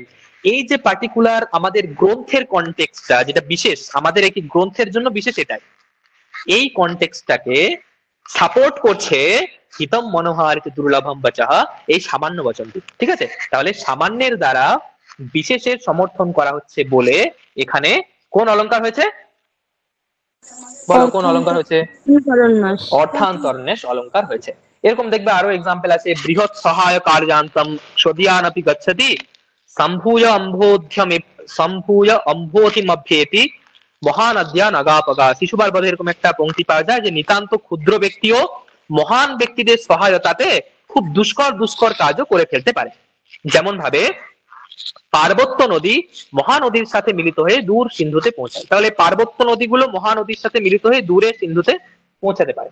এরকম একটা সামান্য বচনের দ্বারা আমাদের এই গ্রন্থের যে কনটেক্সটটা রয়েছে, মহান ব্যক্তি, এই যে বিষয়টা, ক্ষুদ্র ব্যক্তিরা মহান ব্যক্তির সহায়তায় দুর্লভ সাধনে সমর্থ হয়, এই বস্তু, এই বাক্যটাকে সমর্থন করছে বলে এখানেও এই অর্থান্তরণ্য অলংকার হয়েছে। তোমাদের এখানে যে গ্রন্থটি রয়েছে দেখো, বলছে যে নিজ দোষাবৃত মনসা মতি সুন্দর মেব ভাতি বিপরীতম পশ্যতি পিত্যোপহতঃ শশি শুভ্রম শঙ্খমপি পীতম। নিজের দোষে যার মন সবসময় আচ্ছন্ন হয়ে আছে, তার কাছে অতি সুন্দর বস্তু খারাপ বলে মনে হয়। এটা একটা বিশেষ বস্তু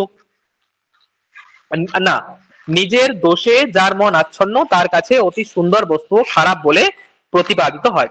পিত্তরোগী শশী শুভ্র চাঁদকেও হলুদ দেখে, এই দ্বিতীয় চরণের বিশেষ বাক্যের দ্বারা, এখানে সামনেরটা একটা সামান্য বাক্য, নিজের মনে যা দোষ আছে তার, এটা একটা সিম্পল জেনারেল কনসেপ্ট, নিজের মনে দোষ আছে তার কাছে অতি সুন্দর বস্তু খারাপ, যার মনে ধরো সবসময়তেই খারাপ জিনিস চলে, তার সামনে যে ভালো ভালো জিনিসগুলো সেগুলো তার খারাপ বলে মনে হয়। এই সামান্য বচনটাকে সমর্থন করার জন্য দ্বিতীয় বাক্যটি পিত্তরোগী, একটা পার্টিকুলার কনসেপ্ট, বিশেষ বাক্য, পিত্তরোগী শশী শুভ্র চাঁদকে, যার পিত্তরোগী মানে একটা হলুদ হয়ে যায়, চোখ মুখ জন্ডিস টাইপের কিছু একটা হবে, সেই পিত্তরোগী শশী, হ্যাঁ কি বলে, হ্যাঁ, তো পিত্তরোগী শশী শুভ্র শঙ্খকেও হলুদ দেখে, একদম একদম সাদা ফিট চাঁদকেও তার তখন হলুদ হলুদ বলে মনে হয়। ঠিক আছে, তো এই যে আহ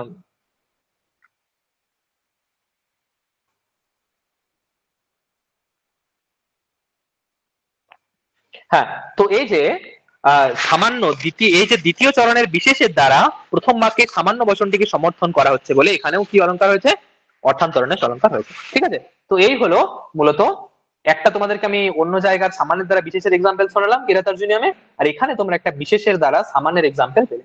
তো এই হলো মূলত ভাবে অর্থান্তরণের অলংকার।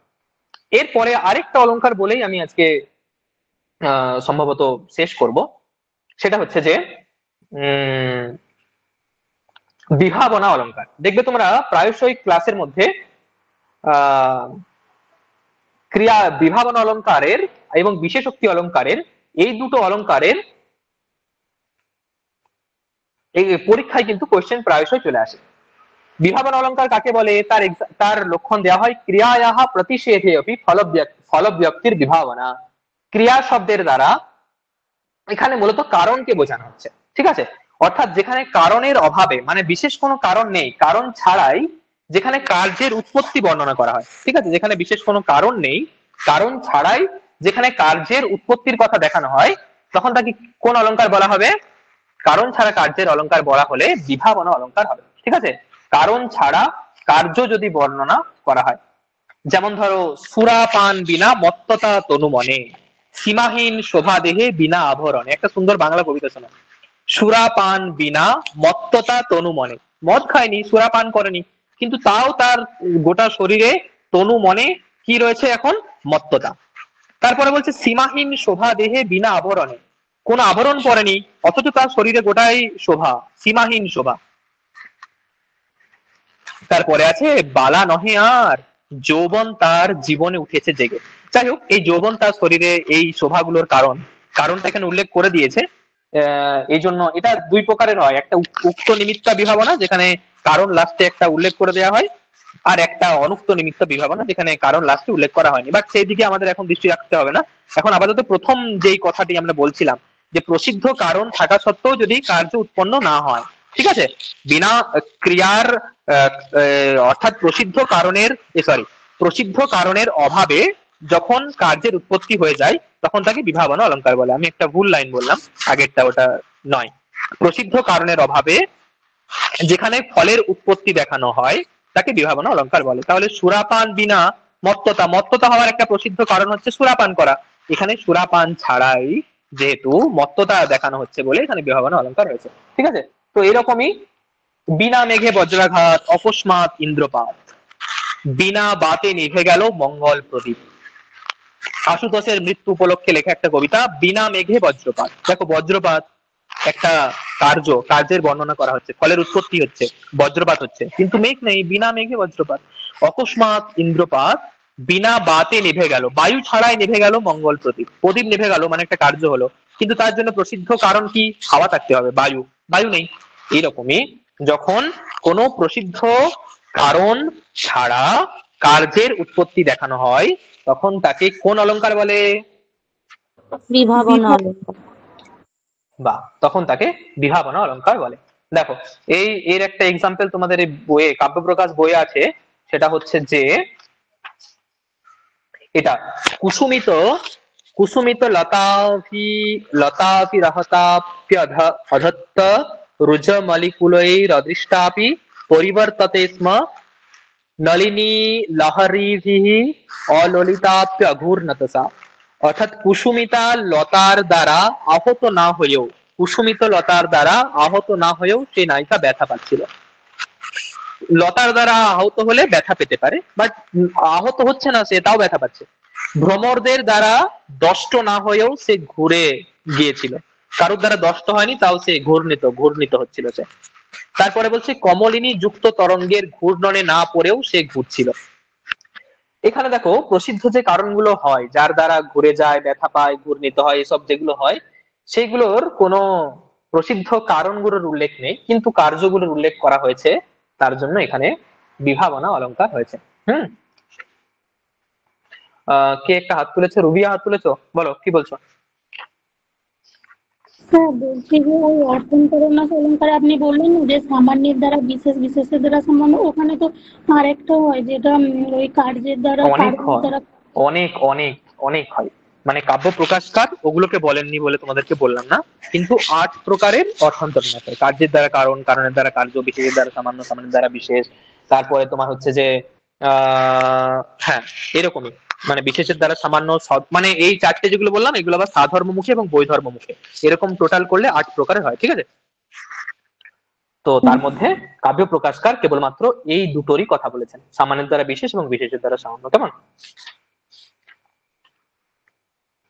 বেশ। আহ কেমন লাগছে তোমাদের? অলংকার সব ক্লিয়ারলি বুঝতে পারছো? এখনই ভারতীয় বিদ্যাচর্চা থেকে, হ্যাঁ এই দেখো আমি বলতে বলতেই মেসেজ চলে এসেছে। তো এটা আমাদের প্রতিষ্ঠানের জন্য খুব প্রয়োজনীয় একটা তোমাদের ফিডব্যাক। তোমাদের কেমন লাগছে? তো তোমরা নিশ্চিতভাবে তোমাদের যেমন লাগছে তার উত্তর তোমরা দিয়ে যেও। যিনি অ্যারেঞ্জমেন্ট করছেন সবকিছু, তোমরা দেবব্রত তাকে সকলে চেনো, তোমাদের জন্য অনেক পরিশ্রম করে চলেছে, প্রতিদিন নতুন নতুন ক্লাস দিয়ে যাচ্ছে যাতে তোমাদের ভালো লাগে, তোমরা যাতে পড়তে পারো। যারা নিজেরা সেলফ স্টাডি করছো তাদের যাতে এগুলো উপকারে লাগে। তো যথারীতি তোমরা তোমাদের এইটুকু তোমরা করে যেও দাদার জন্য, যে তোমরা এগুলো জানিয়ে যেও, যাতে তোমাদের পরবর্তী অন্যান্য ভাই দাদারা যারা ক্লাস করেনি তারা যাতে এসব ক্লাস করার জন্য আগ্রহ পায়। কেমন? আচ্ছা, এস গায়ন সে শুধু হাততালি দিচ্ছে, সুব্রতদা হতে পারে, আমি জানি না, এসটা দেখে মনে হচ্ছে। তো একটা কমেন্ট করে দিও। যাই হোক, চলো লাস্ট অলংকার যেটা পরে আজকে আমরা শেষ করব, যেটা হচ্ছে যে বিশেষোক্তি অলংকার। বিশেষোক্তি অখণ্ডেষু কারণেষু ফলাবচঃ। সম্পূর্ণ কারণ সমূহের উপস্থিত, সব কারণ আছে, উপস্থিতিতেও ফলের অনুল্লেখে বিশেষোক্তি অলংকার হয়। ঠিক আছে? দেখো তার নিচে একটা লিখে দিয়েছি, মিলিতেষু অপি কারণেষু কার্যস্য অকথনম বিশেষোক্তি। অর্থাৎ যেখানে যেখানে কারণগুলো, কারণ সমূহের উল্লেখ আছে, আগেরটা একটা অন্যরকম পেলাম, এখানে দেখবো আমরা কারণ সমূহের উপস্থিতি, কারণগুলো উল্লেখ আছে কিন্তু তার কোনো ফল হচ্ছে না। আগেরটাতে ফল হচ্ছিল কিন্তু কারণ থাকছিল না। এটাতে আমরা দেখবো যে কারণগুলো তো কি কারণের উপস্থিতি রয়েছে, কারণ সমূহের উপস্থিতি রয়েছে, কিন্তু এখানে ফলের উল্লেখ নেই, ফল দেখানো হবে না। তাহলে এরকম যখন অলংকার কারণের উল্লেখ আছে কিন্তু তার কোনো ফল, বিশেষ কোনো ফলের উল্লেখ হচ্ছে না, তখন তাকে এই বিশেষোক্তি অলংকার হয়েছে বলে বুঝতে হবে। কেমন? এর যে অলংকারটি তোমাদের বইয়ে রয়েছে সেটাই তোমরা দেখে নাও। দেখো বলছে, নিদ্রা নিবৃত্ত উদিতে দ্যুরত্নে সখিজনে দ্বারপদম পরাপ্তে স্লথি কৃতা শেষরাসে ভুজঙ্গে চচাল নালিঙ্গনতো অঙ্গনা সা। নিদ্রা দূর হলে, সূর্য উদিত হলে, সখীগণ দ্বারে উপস্থিত হলে, উপপতি দ্বারা আলিঙ্গনের আনন্দ শিথিল করা হলেও অঙ্গনা আলিঙ্গন থেকে চ্যুত হচ্ছে না। দেখো আলিঙ্গন থেকে চ্যুত হওয়া মানে তাদের আলিঙ্গন করা শেষ হয়ে গেছে, এবার ছেড়ে দেওয়া উচিত। কিন্তু এবার ছেড়ে দেওয়া উচিত শুধু নয়, এতগুলো কারণ দেওয়া আছে পর্যন্ত এখানে, যে নিদ্রা তার দূর হয়ে গেছে, সূর্য উদিত হয়ে গেছে বাইরে, সখীগণরা দ্বারে উপস্থিত হয়েছে, ডাকছে আয় রে, তারপর উপপতির দ্বারা আলিঙ্গনের আনন্দ প্রাপ্ত হয়ে গেছে, তাও অঙ্গনার আর আলিঙ্গন সে ছাড়ছে না। তো এখানে যে কার্য, সেই কার্যটি এখানে কিন্তু দেখানো হয়নি। তার ছেড়ে দেওয়া উচিত ছিল, সমস্ত ছেড়ে দেওয়ার কারণগুলো এখানে রয়েছে, কিন্তু কার্য হচ্ছে না, অর্থাৎ তাকে ছাড়ছে না, এই জন্য এখানে বিশেষোক্তি অলংকার হয়েছে। বলো কে কি বলতে চাইছো? বলছি স্যার, বিভাবনা আর বিশেষোক্তি এটা কি মানে বিপরীত অলংকার? বিভাবনার একদমই বিপরীত, জাস্ট বিপরীত, একদমই। আগেরটাতে ক্রিয়া, আগেরটাতে কারণ থাকবে না কিন্তু কার্যের উৎপত্তি হয়ে যাবে, আর তার পরেরটাতে কারণগুলো থাকবে কিন্তু কার্যের উৎপত্তি হবে না। এই হলো জাস্ট এদের মধ্যে পার্থক্য, ঠিক আছে? দুটো খুব চমৎকারজনক অলংকার। দেখো একটা সুন্দর বাংলা এক্সাম্পল দিয়ে তোমাদের ক্লাস শেষ করবো। পরিশেষে বৃদ্ধকাল কালের অধীন, একদিন সকলের বৃদ্ধকাল উপস্থিত হবে। পরিশেষে বৃদ্ধকাল কালের অধীন, আছে চক্ষু কিন্তু তাই দেখা নাহি যায়। চোখ আছে কিন্তু তাতে দেখা যায় না। আছে কর্ণ কিন্তু তাহে শব্দ নাহি ধাই। কান আছে কিন্তু তা দিয়ে শোনা যায় না। এই দেখো, কারণগুলো কিন্তু বর্তমান রয়েছে, তাই না? কিন্তু তার থেকে কার্য হচ্ছে না। আর চোখ আছে শুনতে দেখতে পাচ্ছে না, কান আছে শুনতে পাচ্ছে না। তো এই রকমের যে অলংকারগুলো, যেখানে এটা দেখানো হয় যে কারণ উপস্থিত আছে কিন্তু কার্য হচ্ছে না, তাকে বিশেষোক্তি অলংকার বলে। ওকে।